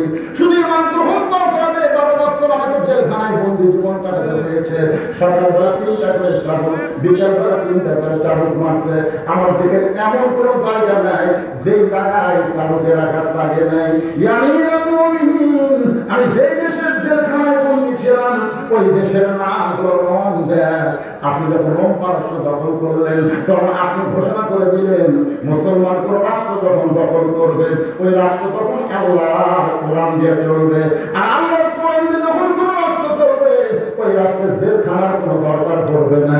আপনি জেলখানার দরজাগুলো মুক্ত করে দিলেন। আমি জেলখানার দরজা মুক্ত করি না, আমার দেশের সবাই খ্রিস্টান, আমার বাবা খ্রিস্টান, দাদা খ্রিস্টান, সবাই খ্রিস্টানদের দেশে আমি 18 বছরের একটা যৌবন মেয়ে কার কাছে যাবো? এদের 6 দিন হলে দুই পাহাড়ের মাঝখানে বসতেছি। যদি আপনার দেখা পাই এই অসহায় মেয়েটা আপনার কাছে একটু আশ্রয় চায়। ওমর ফারুক মুস্কি হাসিতে বললেন, না তুমি যত আশ্রয় চাও আমি তোমাকে আশ্রয় দিবার পারবো না। মেয়েটা বলতেছে এরকম দুঃখী মেয়েকে আপনি আশ্রয় দিবেন না। ওমর ফারুক বললেন কোরআন দিয়ে যখন রাষ্ট্র চলবে তখন কোন মানুষের কাছে আশ্রয় চাওয়া যায় নাই, আল্লাহর কাছে আশ্রয় চাও, ইসলাম তোমাকে অধিকার দিয়ে দিবে। আপনার আশ্রয় দেওয়ার মালিককে আরো জোরে এমপির কাছে বলতেছে এমপি সাহেব আমাদের কিছু আশ্রয় দেন, বিলের মধ্যে আমরা থাকি, রাস্তাঘাট নাই, আল্লাহর কোরআন রাষ্ট্র যখন বাংলাদেশ চলবে, আশ্রয় দেওয়ার মালিককে, আর কোরআন আমাদের কি দিবে? অধিকার। বলে বলেন কি? এবারে কথা বল না কেন? লিয়াবলুয়াকুম আইয়ুকুম আহসানু আমালা। একটু কথাবার্তা বলা লাগবে তো। আমি এখানে সামনামা কথা বলছি, সামনামা লাগে। আমাকে বলা হয়েছিল 9:30টায় তুলে দেবে। মনে করছিলাম 9:30 থেকে 12টা পর্যন্ত একটানা বহুদিন পর 2.5 ঘন্টা বাস করবো। তুলে দিল 10:30টার পর। তার দোষ আমার। এখন আবার শুরু না করতে পরে 12টা হয়ে গেছে। আমি তো দাওয়াত দিচ্ছি 29 তারিখে, 30 তারিখে আমি দাওয়াত দিইনি। 29 তারিখ পর্যন্ত যদি একজন মহানত করে দিই শেষ। মহানা করলে তো ওয়াজ হবে। কি আমার কথাকে আপনি বুঝতে পারতেছেন না? বর্তমান প্রেক্ষাপটে আল্লাহ কোরআন থেকে আপনাদের আলোচনা শোনাইতেছে, একটু মনোযোগ শোনাই। আল্লাহ কোরআন যখন বাংলাদেশ চলবে, প্রত্যেকটা মানুষের অধিকার আছে না নারী? এতদিন ধরে সব ঘুরে পড়া বক্তারা আওয়াজ করছে স্বামীর পায়ের তলে বইয়ের কান্না। ঠিক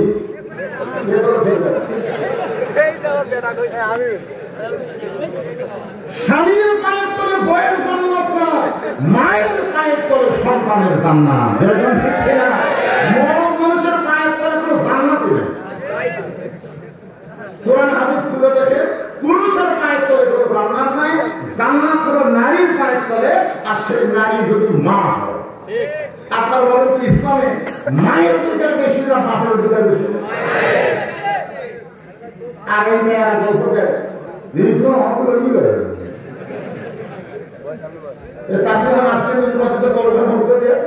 মানবতার দোহাই দিয়ে নারীরা মিছিল করে নারী পুরুষের সমান অধিকার দিতে হবে, দিতে হবে। কতগুলো মানবতার পিছনে থাকে দিতে হবে, দিতে হবে। আপনারা বলেন তো কার কি অধিকার? কোরআনে আছে না? নারী যদি মা হয়, বাবার চাইতে মায়ের অধিকার বেশি। নারী যদি মেয়ে হয়, ছেলের চাইতে মেয়ের অধিকার বেশি। আর নারী যদি বউ হয়, তাহলে স্বামীর চাইতে একটু অধিকার কম। কোরআনে আল্লাহ বলেছে পুরুষরা নারীদের উপরে থাকে। আমরা স্বাধীনতার পরে পুরুষ পাইছি মুজিবুর রহমান, তারপরে পাইছি জিয়াউর রহমান, তারপরে পাইছি এরশাদ চাচা। এরশাদ চাচা যাওয়ার পরে আর আমরা কোনো মরদ মানুষ পাইনি। ধরে ধরে আগামীতে এই বাংলার জমিনে কোন নারীর নেতৃত্ব চলবে না, নেতৃত্ব চলবে পুরুষের। ধরে ধর কথা ঠিক না? কি বুঝতেছে? বাবা মরদ পুরুষের আরেকটা শোনো। আচ্ছা ঠিক আছে, লিল্লাহি আল কোরআনের আলো। আমি একটা আয়াত পড়ি, তারপর হাদিস পড়ি। হ্যাঁ, আর রেজালু কাওয়ামুনা আলা নিসা। পুরুষরা নারীদের উপরে থাকবে। এটা পুরুষই তো আয়াতে বলে। আর আরেকটা আয়াত আছে, দেখেন, হুন্না লিবাসুল লাকুম ওয়া আনতুম লিবাসুল লাহুন্না। স্বামী হলো বইয়ের পোশাক, বউ হলো স্বামীর পোশাক। এটা কিন্তু সমান সমান। আছে না? এক জায়গা খাইছে হচ্ছে পুরুষের নারীদের উপরে থাকবে। ওইটা নিয়ে মেয়ে মানুষের মন খারাপ। পর্দার চরে যারা দাঁড়িয়ে অস্থায়ী টাকায় ঘর বানাচ্ছে। ইলিশ মাছ ধরবেন, বিক্রি করবেন, কিন্তু হাজার দিন উঠছে ঘর। পর্দার চরে মাটি থাকে না, বাড়ি থাকে, বালু উঠতেছে, দরজা দরজা বন্ধ করে ওরা দোয়া ইউজ করতেছে। সেই হাজিরা কে ধরে করেছিল, এই বিপদে পড়ছে। আপনি খালেদা জিয়াকে সেনাপতির ঘর থেকে বের করে দিলেন, আর বাংলাদেশ থেকে আপনি বাইরে হয়ে আসলেন। আল্লাহর মায়ের দুনিয়ার পদত্যাগ করবার পরে ওই দেশ ত্যাগ করছে। আমার মনে তো পদত্যাগ এই সব করছে, বাইরে গেছে। খালেদা জিয়া জেল নির্বাচন করতে পারে, এদিকে টাকা মারার অপরাধে বিনা অপরাধে তাকে জেলের মধ্যে বন্ধু রেখে কি নির্বাচনী না করলো। তারপরেও খালেদা জিয়া দেশ করে নেয়। এই শাড়ি কি বুঝতেছেন? একজন বলেছে এত বড় বিপদ আছে, এই বিপদ আপনি কেউ তোলা পড়তেছে। আমার নাম খেয়াল হয়। সেদিন পড়া বন্ধ করছে। আপনার বলে তো বিপদের দোয়ার মানছে কথা দোয়াইনুস দোয়াইনুস না নাই আপনার পড়াকে কিন্তু স্বামী স্ত্রী দুজন দোয়াইনুস করতেছে। এক আধ ঘন্টা হয় ঘর থামে না, এক আধ ঘন্টা হয় ঘর থামে না। স্বামী বলতেছে আমার দেখা লাগছে, আমি কি করবো? বউ বলতেছে দরজা খোলা যাবে না, দরজা খোলা যাবে না, বাইরে ঘুরে বেড়ে সে ঘর কাটা যাবে। স্বামী বলে তাহলে ঘরে তোমার পেশাব করি। বউ বলে এত বড় মানুষ শব্দে তোমার পেশাব করলে ঘর থাকা যাবে না। স্বামী বলে যে বলে পেশাব লাগছে আমি করবো কি?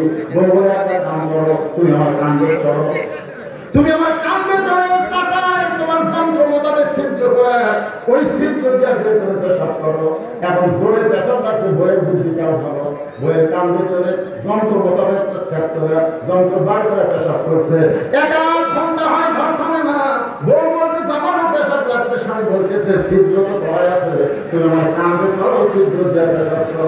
এবার বউ স্বামী কান্দে দিয়ে পেশাব করে, পেশাব দিয়ে স্বামী বুঝ দিতে যায়। স্বামী কোথায় পেশাব করিস, কোথায় পড়ে? বলছিলে মহান স্বামী জানো না সব জায়গায় সমান অধিকার চলে না, সব জায়গায় সমান অধিকার চলবে।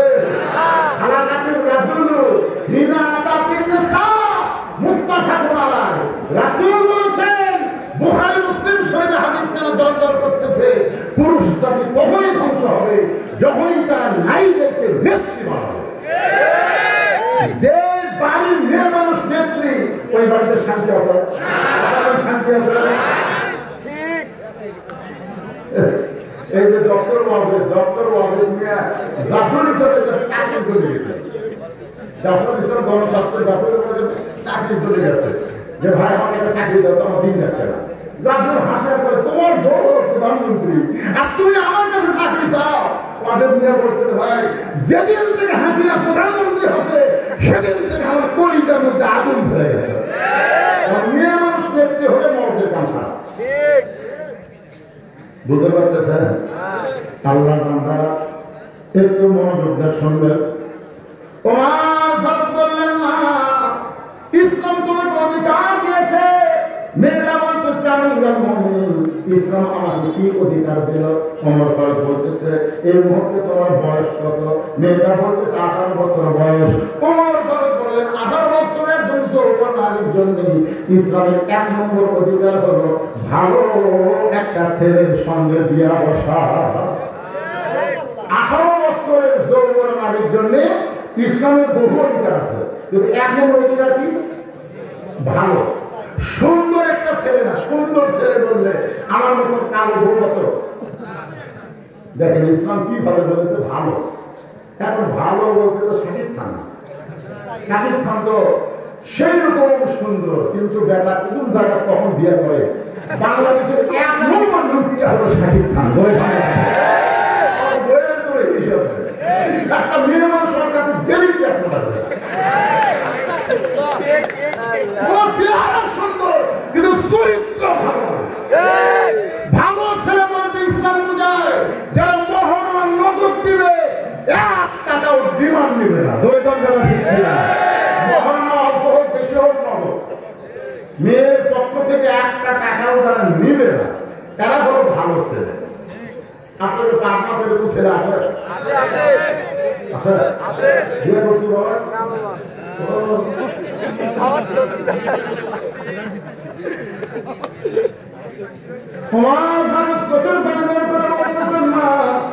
এই মুহূর্তে তোমার কোন অভিভাবক নাই, আমি অভিভাবক হইয়া একটা ভালো ছেলের খবর দেই, দেখো তো ছেলেটা তোমার পছন্দ হয় কিনা।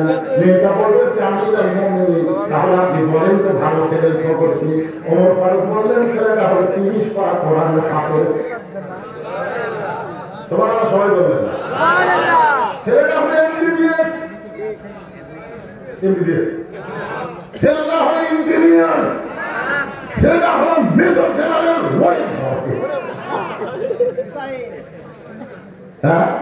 কি বুঝতেছে? হাজি সাহেব ভাইরে 3 বার হাসতেছে।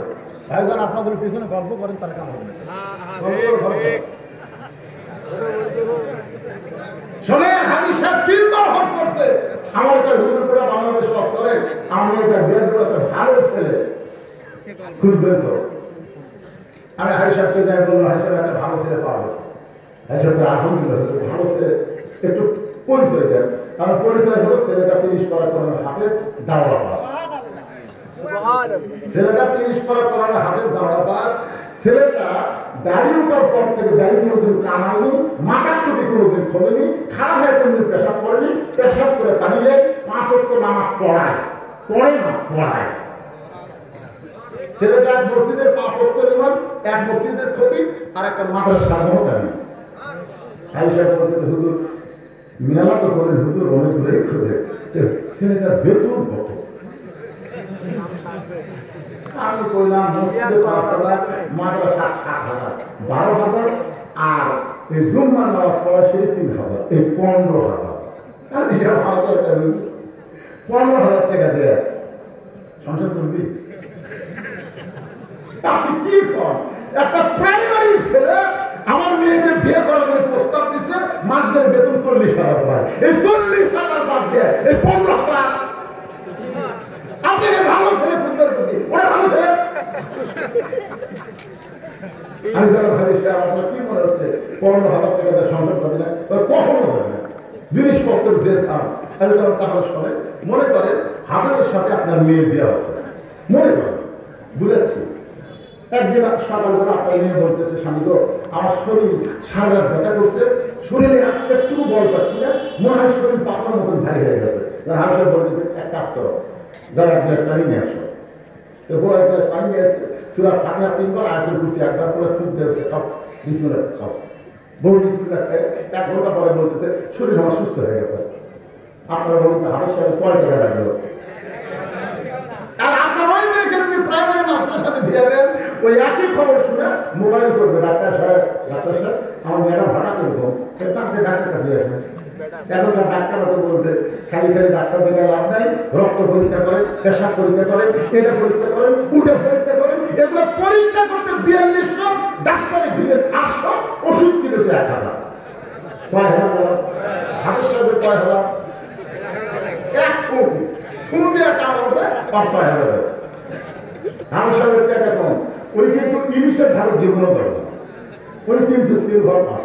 150 টাকা সিলভার মাছ কিনে এনে বলতে বলতে বিসমিল্লাহ বলা মাছ ধরো, বিসমিল্লাহ বলা মাছ করো, বিসমিল্লাহ বলা তরকারি হাত দিবে, বিসমিল্লাহ বলা তরকারি জাল দিবে, সব বিসমিল্লাহ করে পাকশিট করে স্বামী স্ত্রী যখন বসিতে খাবার, তখন স্বামী বলতে আল্লাহুম্মা বারিক লানা ফিমা রাযাকতানা ওয়া কিনা আযাবান্নার। বিসমিল্লাহ বলাটা তুলে বলে সিলভার মাছটা যখন ভাত খায়, স্বামী স্ত্রী দুজন বলে কেন তুমি যে কইলা সিলভার কিনছি, খাবারটা ইলিশের স্বাদ।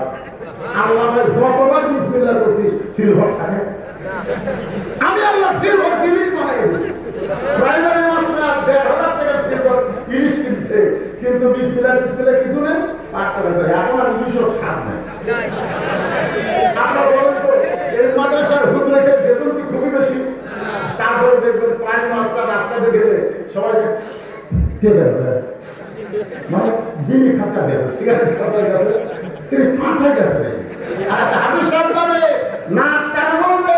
অবশ্যই একজন আল্লাহ এই রাস্তা দেখেছে, এখানে সুগন্ধি ব্যবহার করা নবীর সুন্নাত। কোন প্রাইমারি মাস্টার পকেটে আতর পাবেন না, প্রত্যেকটা আলেমদের পকেটে আতর পাবেন। ধরে কথা বলেন।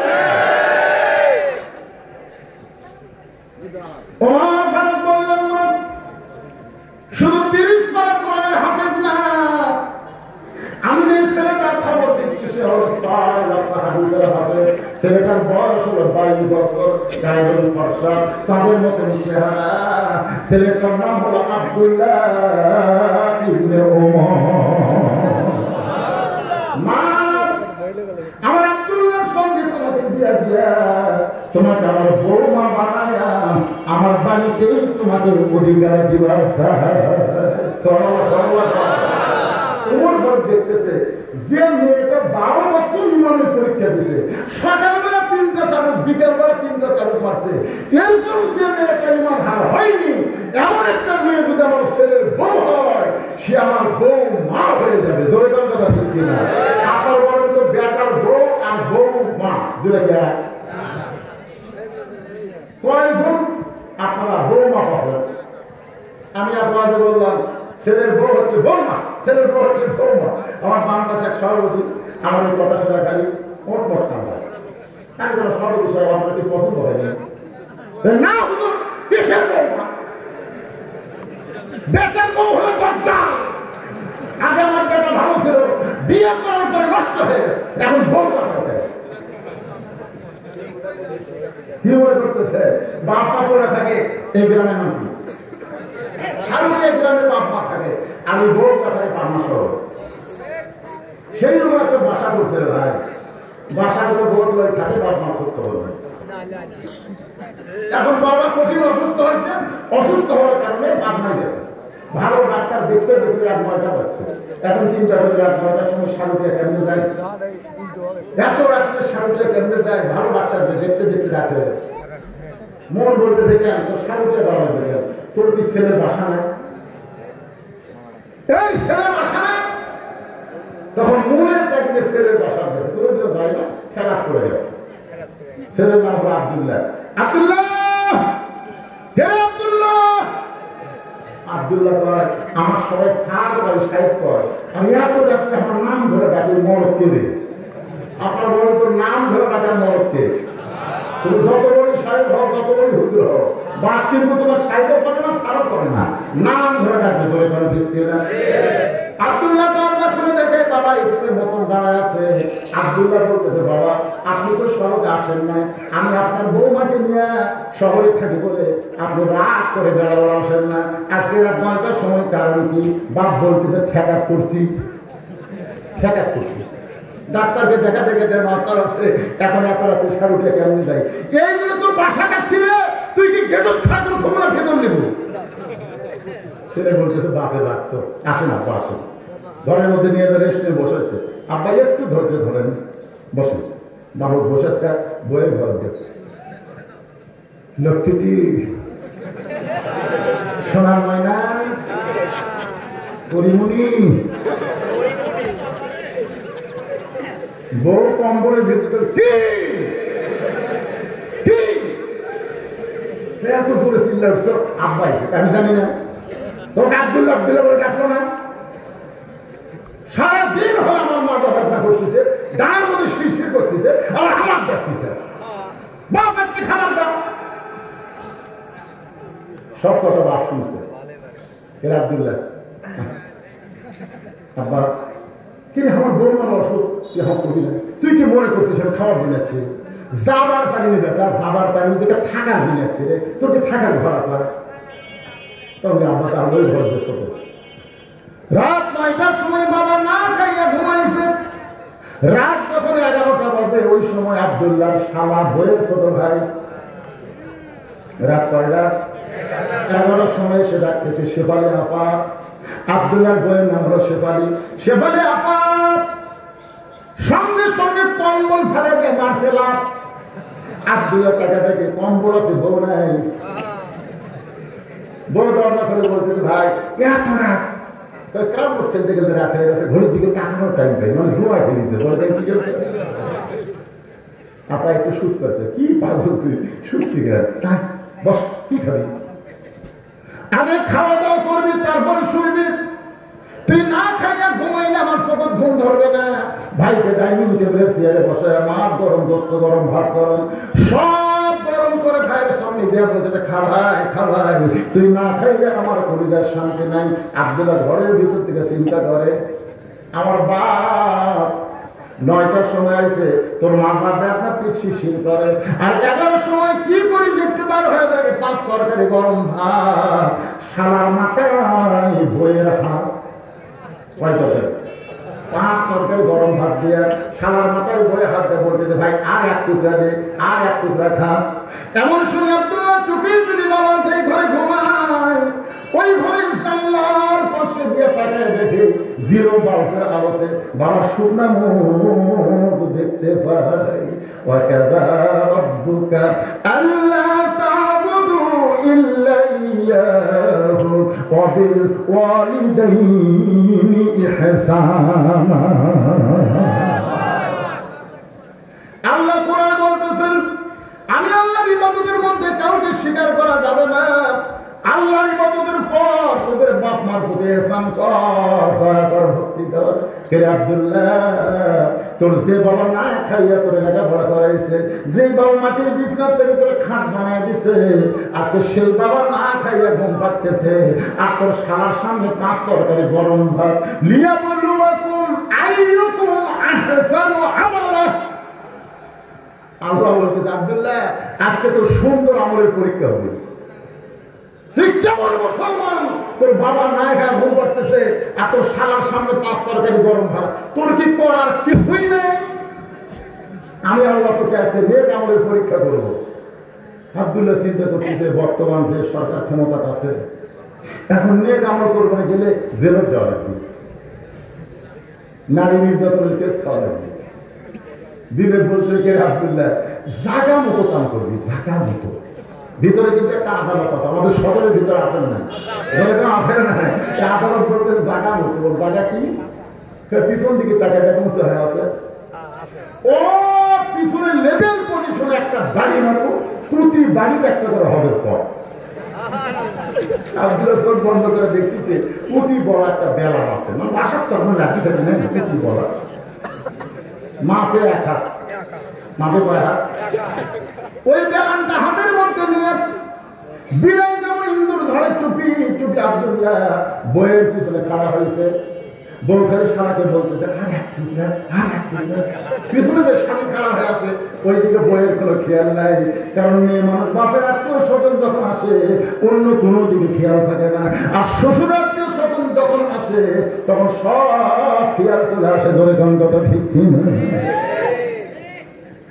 আব্দুল্লাহ বিসমিল্লাহ বলে, লিয়াবলুয়াকুম আইয়ুকুম আহসানু আমালা, নেক আমল করার নিয়তে বিসমিল্লাহ বলে এত জোরে একটা বাড়ি মারছে, ঠাস করে শব্দ হয়েছে। ওই জায়গার বাড়ির শব্দ হলে কিন্তু খুব একটা লাগবি, ওটা একটা এমন জায়গা হয় যদি আপনি পিঠটা নামও করে দেন কাউকে দেখাবার পারবেন না। যদি পুলিশ আপনার কোন জায়গায় মারছে, মারছে মারছে কোন জায়গায় মারছে দেখান, দেখানো জায়গা বসা আছে ভাই, সেই বলে একটা বড় দৌড়, সারা দৌড়, সারা দৌড়ে যে বলতে দিলা ভাই এই গভীর রাত্রে আমার বোনকে মারলেন কেন? বলে তোর বোন আমার কে হয়? বলে আমার বোন আপনার বউ হয়। তা আমার আদরের বউকে আমি কেন মারলাম? যে বইয়ের জন্য আমি শাহরুখের গ্রাম সাইড পাবনা শহরে বাসা করেছি, তোর বোনের জন্য, তোর বোনকে আমি এত ভালোবাসি রে, তোর বোনের জন্যই বাপ মাকে বাদ দিয়া আজকে শহরে বাসা করছি। সে আদরের বোনকে বউকে কেন মারলাম? আদরের বউকে কেন মারলাম যদি দেখবার চেষ্টা করে আয়। সারা বলতেছে আমাকেও মারবেন নাকি? বলে তোকে মারবো না, তোকে টেকে দেওয়ার চাই। এবার সারা হাত ধরে বাবা ঘরে ঘুমাই, জানলার কাছে গিয়ে বলতে তাকায় দেখতো ভিতরে লোকটাকে। বলে আপনার বাবা কখন আসে? বলে 9টার সময়। তোর বোন কইল মাথা বেদনা করে ফির শিরশির করে, আমার বাবার সামনে খাবার খেয়েনি, আমার বাবা না খাইয়া ঘুম পাচ্ছে, আর তোর সামনে 11টার সময় 5 তরকারি গরম ভাত। এখন বললে সারা বল আমার আমল কি? বল আমার আমল কি? সারা বলতে দুলা ভাই আর একটা মারেন, আর একটা মারেন। এই মানুষের জাত না, এই মানুষের জাত না। মায়া যদি বৌমা হওয়ার চান, বাপ মাকে যেমন ভালোবাসেন, শ্বশুর শাশুড়িকেও তেমন ভালোবাসা লাগবে। ধরে কোন কথা ঢুকতে কারণ স্বামী তার বাপ মাকে এত ভালোবাসে খালি এই বইয়ের কারণে, এই বইয়ের কারণে। ওমর ফারুক বলতেছেন, তোমার মতন একটা মেয়েকে যদি আব্দুল্লাহর বউ বানাবার পারি, তুমি আমার বৌমা হবা। ইসলাম তোমাকে বৌমার অধিকার দিয়া দিবে। মেয়েটা মুস্কি মুস্কি হাসতেছে। ওমর ফারুক বলে, মা আমার আব্দুল্লাহকে মনে হয় তোমার পছন্দ হয় না। মেয়েটা বলতেছে, আমি পছন্দের কথা পরে আজ আপনার কাছে জানতে চাই, একটা ভালো ছেলেকে বিয়ে করার যদি অধিকার থাকে, আপনাকে বলবো আব্দুল্লাহর চাইতে ভালো কোনো ছেলে কি দুনিয়াতে নেই? ওমর ফারুক বললেন, না আমার 2 চোখে আমার আব্দুল্লাহর চাইতে ভালো কোনো ছেলে চোখে পড়ে না। মেয়েটা বলতেছে, আমিরুল মুমিনিন আমি একটা ছেলের নাম বলবো, দেখেন তো ছেলেটা কেমন হয়। ওমর চমকে উঠছে, কোন ছেলের নাম বলবে? মেয়েটা বলতেছে, ছেলেটার নাম হলো হুসাইন, বাবার নাম হলো হযরত আলী, মায়ের নাম হলো ফাতেমা, আর নানার নাম হলো মুহাম্মাদুর রাসূলুল্লাহ। বলেন তো আপনার আব্দুল্লাহ ভালো না হোসাইন ভালো? উমরের চোখটা দরদর করে পানি পড়তেছে, হযরত উমরের চোখটা দরদর করে পানি পড়তেছে। কারণ আসরের নামাজের প্রথম সেজদায় নবী 3 বার সুবহানাল্লাহ আলা বলেছে, কিন্তু দ্বিতীয় সেজদায়, প্রথম রাকাতের দ্বিতীয় সেজদায় নবী সেজদায় দিয়ে আর মাথা তোলেন না। 100 বার সুবহানাল্লাহ আলা বলে তারপরে নবী মাথা তোলেন না।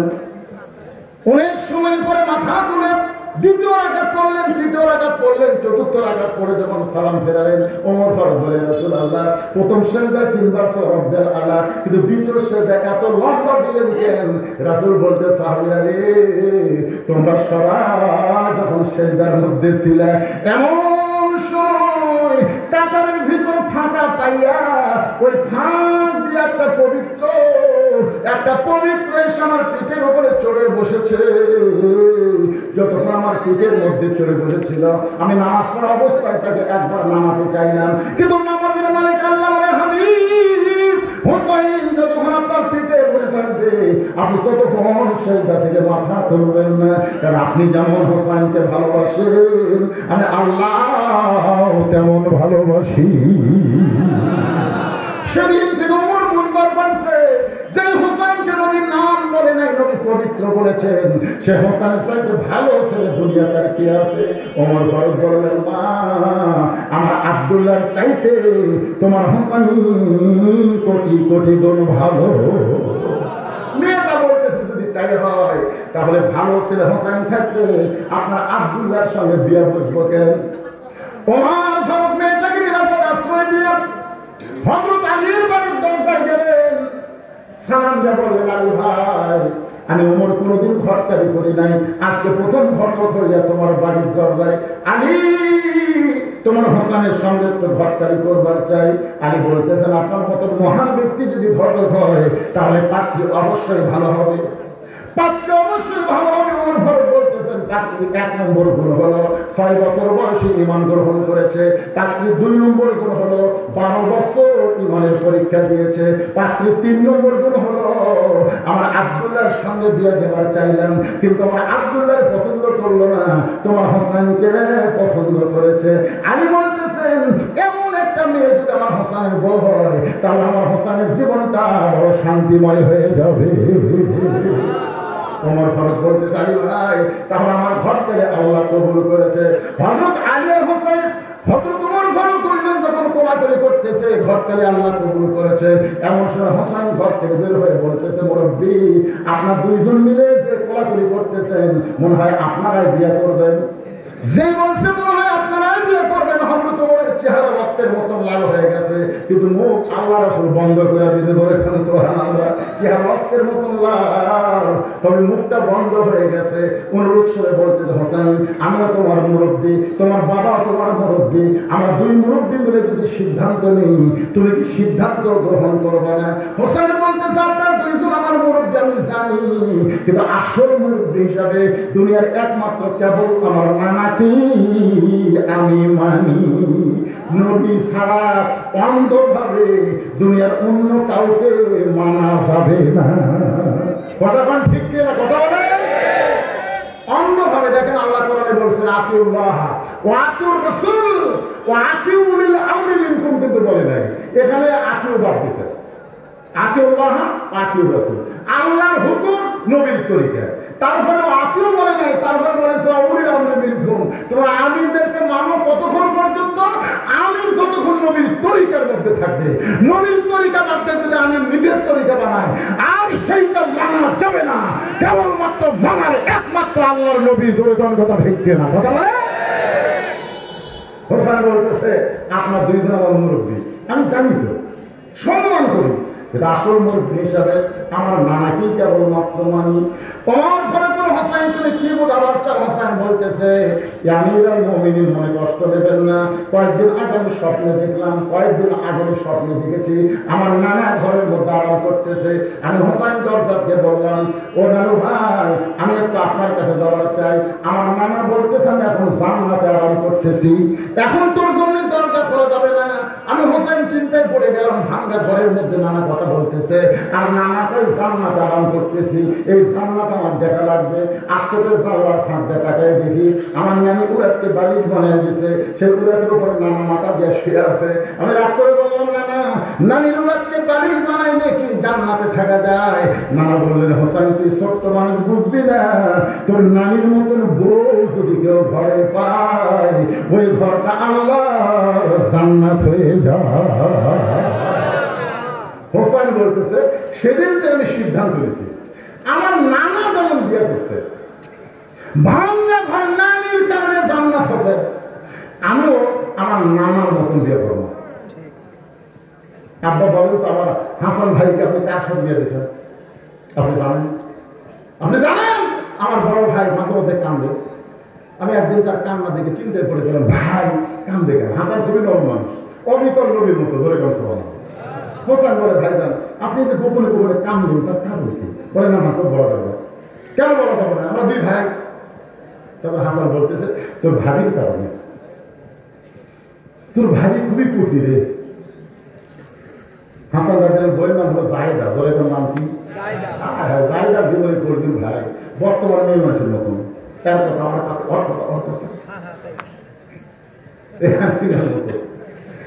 সব কথা ভারত বলে দিচ্ছে মুদি খেপে যাচ্ছে বাংলাদেশের মানুষ চায় না ক্ষমতা চায় ধরে ক্ষমতা ঠিক কিনা বাপের দেশ তোর বাপকে দেশ স্বাধীন করছে যুদ্ধের মানুষ তোর বাবা পাকিস্তানে পালায় ছিল আর তোরা ভাই বোন সব ভারতের মধ্যে ছিলি শহীদ প্রেসিডেন্ট জিয়াউর রহমান স্বাধীনতার ঘোষক জোরে কোন কথা ঠিক কথা বলে দেশের যুদ্ধ করলে আর জাতির পিতা হলো জাতির পিতা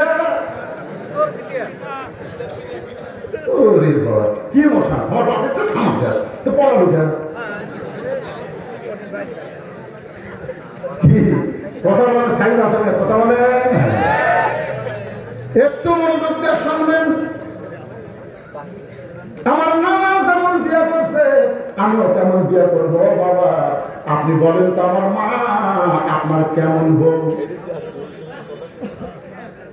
আমার মা আপনার কেমন বউ ও বাবা আপনি বলেন তো আমার মা আপনার কেমন বউ ছিল আমার মা যদি ভালো বউ হয়ে থাকে আমার নানি যদি নানার ভালো বউ হয়ে থাকে তাহলে আপনি কি চান না আমি একটা ভালো বিয়ে করি ওমর ফারুক বলে মা ওমর ফারুক বলতেছে হোসাইন আমি যে মেয়েটার ঘরটারি করতেছি এই মেয়েটা অত্যন্ত ভালো মেয়ে হোসাইন বলতেছে আপনার কাছে ভালো হতে পারে কিন্তু আমার কাছে নাও হতে পারে ওমর ফারুক বলতেছে তাহলে কি তুমি বিয়ে করবো না হোসাইন বলতেছে আমি সেই মেয়েকে বিয়ে করবো যে মেয়েটা আমার 3টা প্রশ্নের উত্তর দিবার পারবে ধরে কোন কয়টা ওমর ফারুক বলে হোসেন কি 3টা প্রশ্ন করবে হোসেন বলতেছে যাকে বিয়ে করবো তার সামনে প্রশ্ন আউট হবে দুনিয়ার কারোর কাছে প্রশ্ন আউট হবে না ওমর ফারুক বলে আলী তোমার হোসেন যে 3টা প্রশ্ন করবে এই ব্যাপারে তোমার মত কি আলী বলতেছে জীবনের প্রথম শুনলাম ওমর ফারুক বলতেছে আল্লাহ আমার ঘরটাই কবুল করে নাই দৌড়ে মেয়েটার কাছে গিয়ে বলতেছে মা আমার আব্দুল্লাহকে বিয়ে করলে মা আমার আব্দুল্লাহকে বিয়ে করলে তুমি শান্তি পাবি মেয়েটা বলতেছে একবার খালি বলেন আব্দুল্লাহ হোসেনের চাইতে ভালো তাহলে আমার কোনো আপত্তি নেই ওমর ফারুক বলতেছে আব্দুল্লাহ কোনদিন হোসেনের চাইতে ভালো হওয়ার পারবে না তাহলে হোসেন থাকতে আমি দুনিয়ার অন্য কোনো যুবককে বিয়ে করবো না ওমর ফারুক বলতেছে মা হোসেন সেই মেয়েকে বিয়ে করবে যে 3টা প্রশ্নের উত্তর দিবার পারবে যে প্রশ্ন আমিও জানি না তার বাবাও যে বলে শুনে নেই তাহলে তুই কেমন উত্তর দিবি মেয়েটা ঘরের ভিতর থেকে বলতেছে আমিরুল মুমিনিন হোসেন যে 3টা প্রশ্ন করবে আমি জানি না তবে আমার ঈমান বলতেছে আমি না পারলেও আমার আল্লাহ পারবে আপনাদের ঈমান কি বলতেছে ভারত যতই চিল্লাচিল্লি করুক ভারত কিন্তু বাংলাদেশের সাথে পারবে না আমার ঈমান বলতেছে বাংলাদেশকে কিছু কিছু ভারত কিছু করতে গেলে ভারত ভাঙ্গা খান খান হয়ে যাবে দলে কোন কথা ঠিক না ওরা খালি খেমকি কুত্তার মতন ঘান ঘান কিন্তু লাগিবি আর ঈমান বলতে থেকে লাগে দেখ খালি লাগে দেখলে ভালো ভাঙ্গা খান খান হয়ে যাবে দলে কোন কথা ঠিক না যতটুকু এরিয়া মানুষ বাংলা ভাষায় কথা বলে সবাই মিলে আমরা নতুন একটা বাংলাদেশের স্বপ্ন দেখি। ধরে কোন কথা ঠিক কথা বলে আমার ইমান বলতেছে। আপনাদের ইমান কি হয়? ভগবানের কোন শক্তি আছে? মাঝনা বাড়িতে আমার বাস জগনের ওই পারে কালীপুরে আমি গাড়ি রেখে নৌকা চললাম ভাই, বিশাল নৌকা 100 যাত্রী নৌকা। যখন জগনের মাঝখানে এমন সময় আসমানে কালো মেঘ করে বাতাস শুরু হলো। ওই 100 জনের মধ্যে 2 জন হিন্দু ছিল। 2 হিন্দু আমার কাছে বলতে হুজুর যে হারে বাতাস শুরু হলো কিছু একটা করেনি। আমি বললাম কি করবো ভাই? হুজুর আপনি জানেন না এইরকম বিপদ যখন হয় তখন মুসলমান আজান দেয়। তুই কেমন বুঝবি? আমার বাড়িতে মুসলমানের রাখা আজান দিলে এরকম ভাই হতো দেন আসান। আমি তো তোকে ভগবানের খবর কি কি আমাদের ভগবান জাগার মতো থাকে কিন্তু সব টাকা থাকে। বিপদে বললে হিন্দুরা পর্যন্ত আল্লাহ কয়। ধরে কোন কথা কান না কেন? আপনি জানেন এই মোদী সরকারের কতগুলো উগ্র তারা সাথে থাকতে পারে। বাংলাদেশ ইসলামের সঙ্গে সব হিন্দু নাই, অনেক হিন্দু আমাদের সাথে আছে। ধরে কোন ঠিক কিনা ভাই? হ্যাঁ খালি লাগে দেখ কি খবর আছে।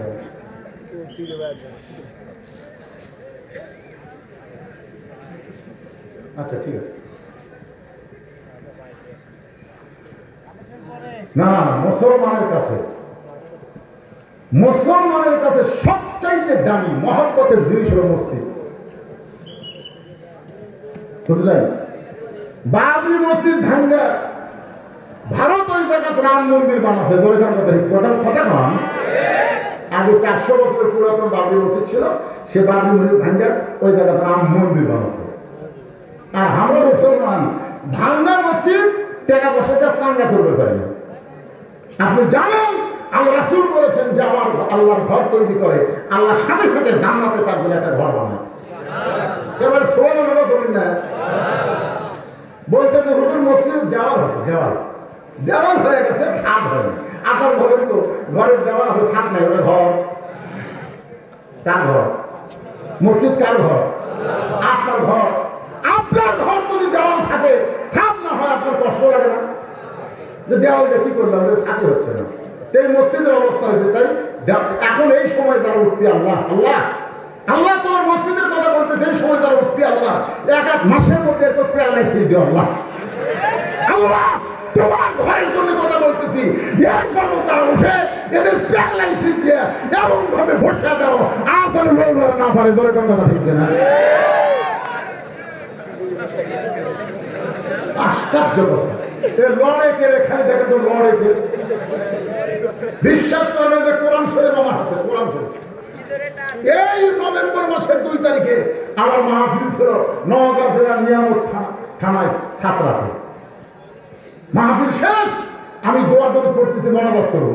ইতিমধ্যে 2 ছেলে পাশে একটা মোটরসাইকেল ছিল, সে মোটরসাইকেল মনে হয় সাউন্ড বক্স না এমন ভাবে আমি কইলাম কে রে মোনাজাত করলে 5 মিনিট লাগবে রে। এই 5 মিনিট মোনাজাত বাদ দিয়ে তারা যাচ্ছে আল্লাহ খালি এই কথাই বলছি। বিশ্বাস করেন কোরআন শরীফ সামনে এই যে মাহফিল থেকে 11 কিলো থাকে, ওরা 2 জন একটা মাছের গাড়ির সাথে বাইরে 2 ধনী মরেছে মরেছে। পেপার দিয়ে লিখলো বললে শুধু সুন্দর মোনাজাত না করে তড়িঘড়িকে বাড়ি যাওয়ার সময় বাড়ি যাওয়ার পারলো না, চলে গেল। আপনারা কি মনে করতেছে আমার কোনো যোগ্যতা নাই? আমি জানি কোনো যোগ্যতা নাই। আল্লাহর ঘরের যোগ্যতা নাই, সেই ঘরের ছাদ হচ্ছে না। আর সেই ছাদের কথা বলতেছি, তারপরে মা বাপ তুলে গেলে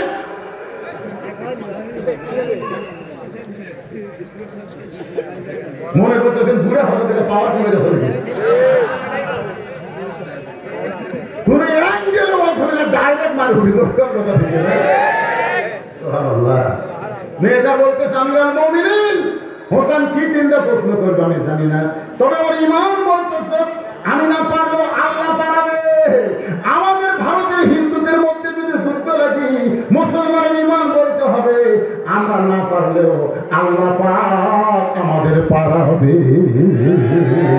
ঠিক কিনা? ওরা অ্যাটম বোম মারবি রে, ওরা অ্যাটম মারবি। নমরুদ খালি বলতেছে ইব্রাহিম তাকে দেখ আগুন খালি দাও দাও করে দেখ পড়বি আর পড়বি। আল্লাহ ইব্রাহিম নমরুদ বারবার তাকাবার বলতেছে, একবার তাকাও। ইব্রাহিম বলতেছে, আল্লাহ আমি তোমার দিকে তাকিয়ে আছি, আল্লাহ আমি তো আগুনের দিকে তাকাচ্ছি, তাকাও না কেন? ইব্রাহিম তাকে দেখে ফুল বিছানা। আল্লাহ কি দেখতেছি, ওটাই ওই যতই জ্বলা সত্যি আমার হাত। ফেরাউন বলতেছে, মুসা পালাবে কোন দিকে? সামনে সাগর, 3 দিকে আমরা সৈন্য হয়ে আছি, সামনে সাগর, পালাবার বাকি। আল্লাহ তাই ফেরে মুসা, ফেরাউন বারবার সাগর কয়, তুই একবার তাকাস না কেন? মুসা কয়, আল্লাহ আমি তোমার দিকে তাকিয়ে আছি, টাকা। যেই টাকাতে লাঠির আঘাতে 12টা রাস্তা হয়ে গেছে। আপনারা কি মনে করেন ভারতের অস্ত্র আমাদের জন্য মিষ্টি বাঙ্গি হয়ে দেবে? তারা এখন মাটি আমাদের মাটি করে বাঙ্গি হবে, মাটি করে তরমুজ হবে, আমাদের শরীর তরমুজ খাই, চাকরি দিয়ে কাটছি। দূরবীন যন্ত্র দিয়ে দেখবি কেনে আমরা কম মান্য, ওরা কি কাটা খায়? আল্লাহ যদি ফুটিস না, একটা বোমা ফুটবি না। দোলে কথা ঠিক কিনা? আমাদের সেই বিশ্বাস আছে না নাই? রাসূল বলেছেন ভারতের সাথে মুসলমান একটা যুদ্ধ হবে, এই যুদ্ধের নাম হলো গুজরাতিল ভিন। গোটা পৃথিবীতে হিন্দুর জাত আর খুঁজে পাওয়া যাবে না। দোলে কথা ঠিক কিনা? লাগিস না রে মোদি, লাগিস না। লাগলে কিন্তু আমার ওয়াজ কিন্তু খালি এটি পড়ে দেয়, মিডিয়ার মাধ্যমে গোটা পৃথিবী ছড়াবি। তোর এখন কথা এই ওয়াজ খালি শুনবি, ওরে এটা কি রে, লাগিস না রে। না,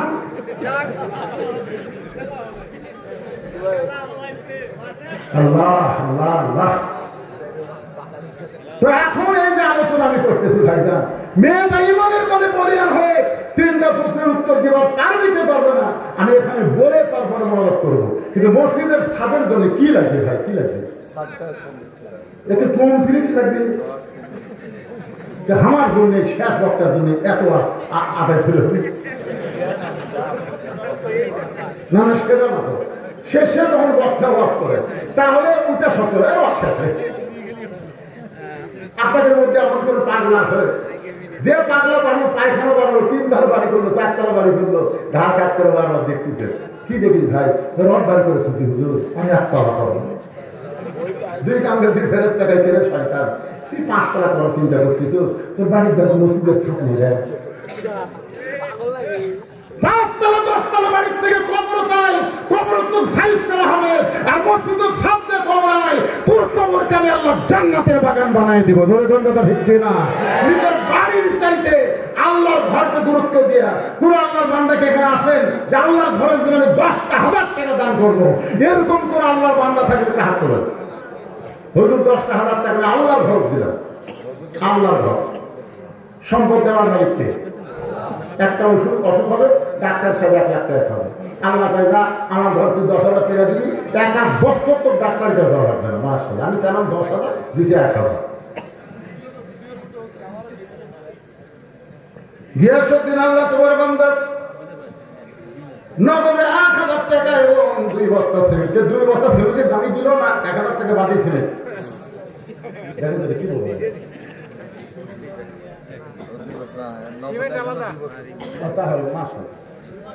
প্রথম যে আল্লাহর বান্দাদের গিয়াসউদ্দিন নগদে 1,000 টাকা 2 বস্তা সিমেন্ট আল্লাহর ঘরের জন্য করে বলেন আসেন। 2 নম্বর এখন বলেন, খালি একটা জিনিস খেয়াল করবেন, দুনিয়ার শ্রেষ্ঠ জায়গা আল্লাহর ঘর। আপনি পায়খানা টাইতে পারলেন, আপনার বাড়ি 3 তলা করলেন, আল্লাহর ঘরে ছাপ নাই, কষ্ট হচ্ছে না? বলেন বলেন বলেন। ট্রেনের উপর যারা বসে আছে এদের মধ্যে এমন কেউ নাই যে 10,000 টাকা আল্লাহর ঘর দিবেন ওই সাইড করে যাওয়া?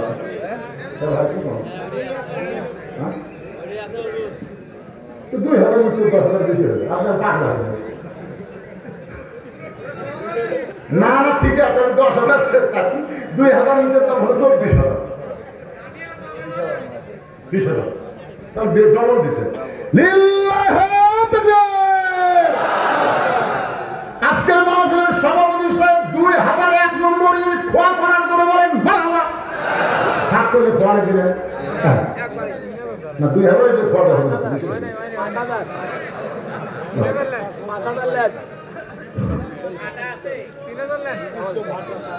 এটা সিরিপ পড়ার টাইম ছিল। আমার ওয়াজ থেকে আদায় করা যায়, কিন্তু বাকি ওয়াজ না শুনে যাবে করি। তো এই জন্য ভাই একটু বলেন মাশাআল্লাহ। ওনার নাম কি? আইনাল হক 10,000 করে বলেন মারহাবা। নগদে 5,000, বাকি 5,000 টাকা করছে দেন। আল্লাহ তার মসজিদের ছাদের জন্য দানটা কবুল করে জান্নাত ঘরের মালিক বানান। বাপ মাকে সব যদি কবরে যায়, এই দানের ওসিলায় কবরগুলোকে জান্নাতের টুকরা বানান করে কোন আমিন। আপনাদের সবার জন্য আমার কাছে সম্ভব দিয়ে পাবেন ইনশাআল্লাহ। কারণ এদের রাত এখন 10:30 বাজছে, এত রাত যদি খালি খালি পাঠান মন খারাপ হবে। আপনাদের সবার জন্য তবরকের ব্যবস্থা আছে ইনশাআল্লাহ। খালি ফিতুরে না পানি দিবে, অসুবিধা আছে আছে মধ্যে কিছু আছে। আপনার দেখো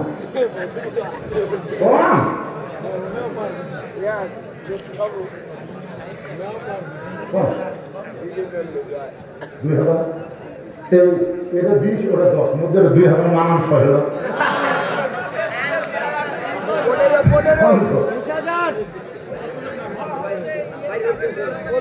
না। জোর করে যদি দান দেওয়া হয় সেটা সাদা হয়, সেটা নিলে মসজিদ ফাটে দেবে। তারপরে যখন খুশি মনে যা দিবি তারই মধ্যে বরকত হবে, ঠিক কিনা বলে? দেখ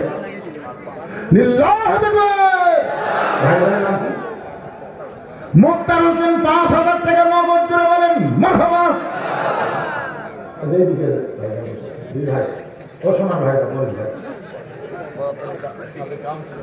আপনার বউ বলে আমরা শোনেন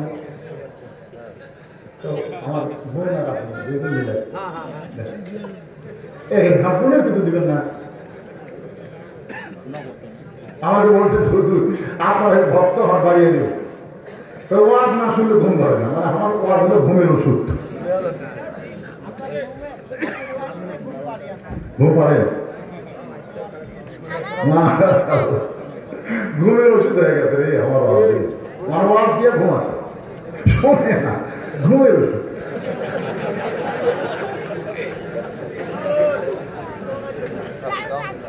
হ্যাঁ, আমার কতগুলো ওয়াজ আছে যেরকম তোমার হোশ নেই, আসলে না।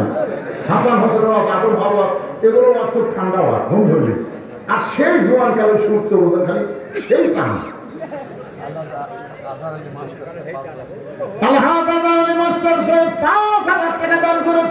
আল্লাহর ঘরের ছাদের জন্য আল্লাহ দানকে কবুল করেন, জান্নাতের মালিক বানান করে কোন আমিন। ভাই আর কেউ যদি থাকে 5 মিনিট। জি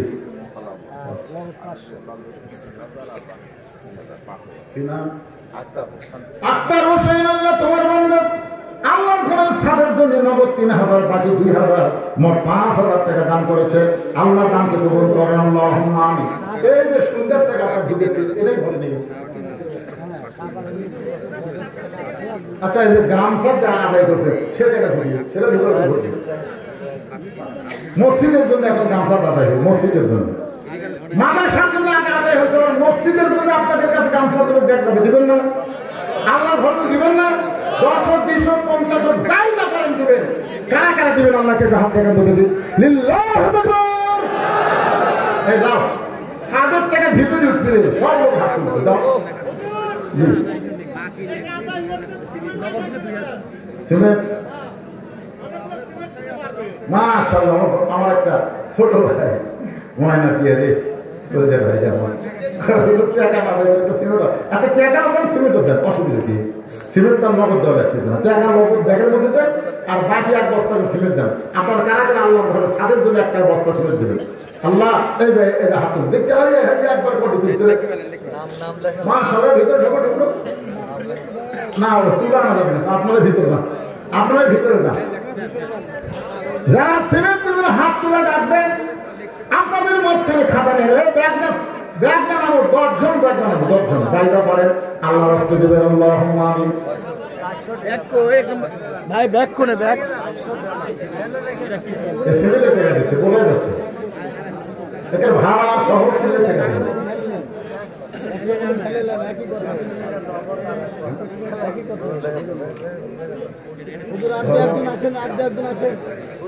ও আচ্ছা আচ্ছা, তাহলে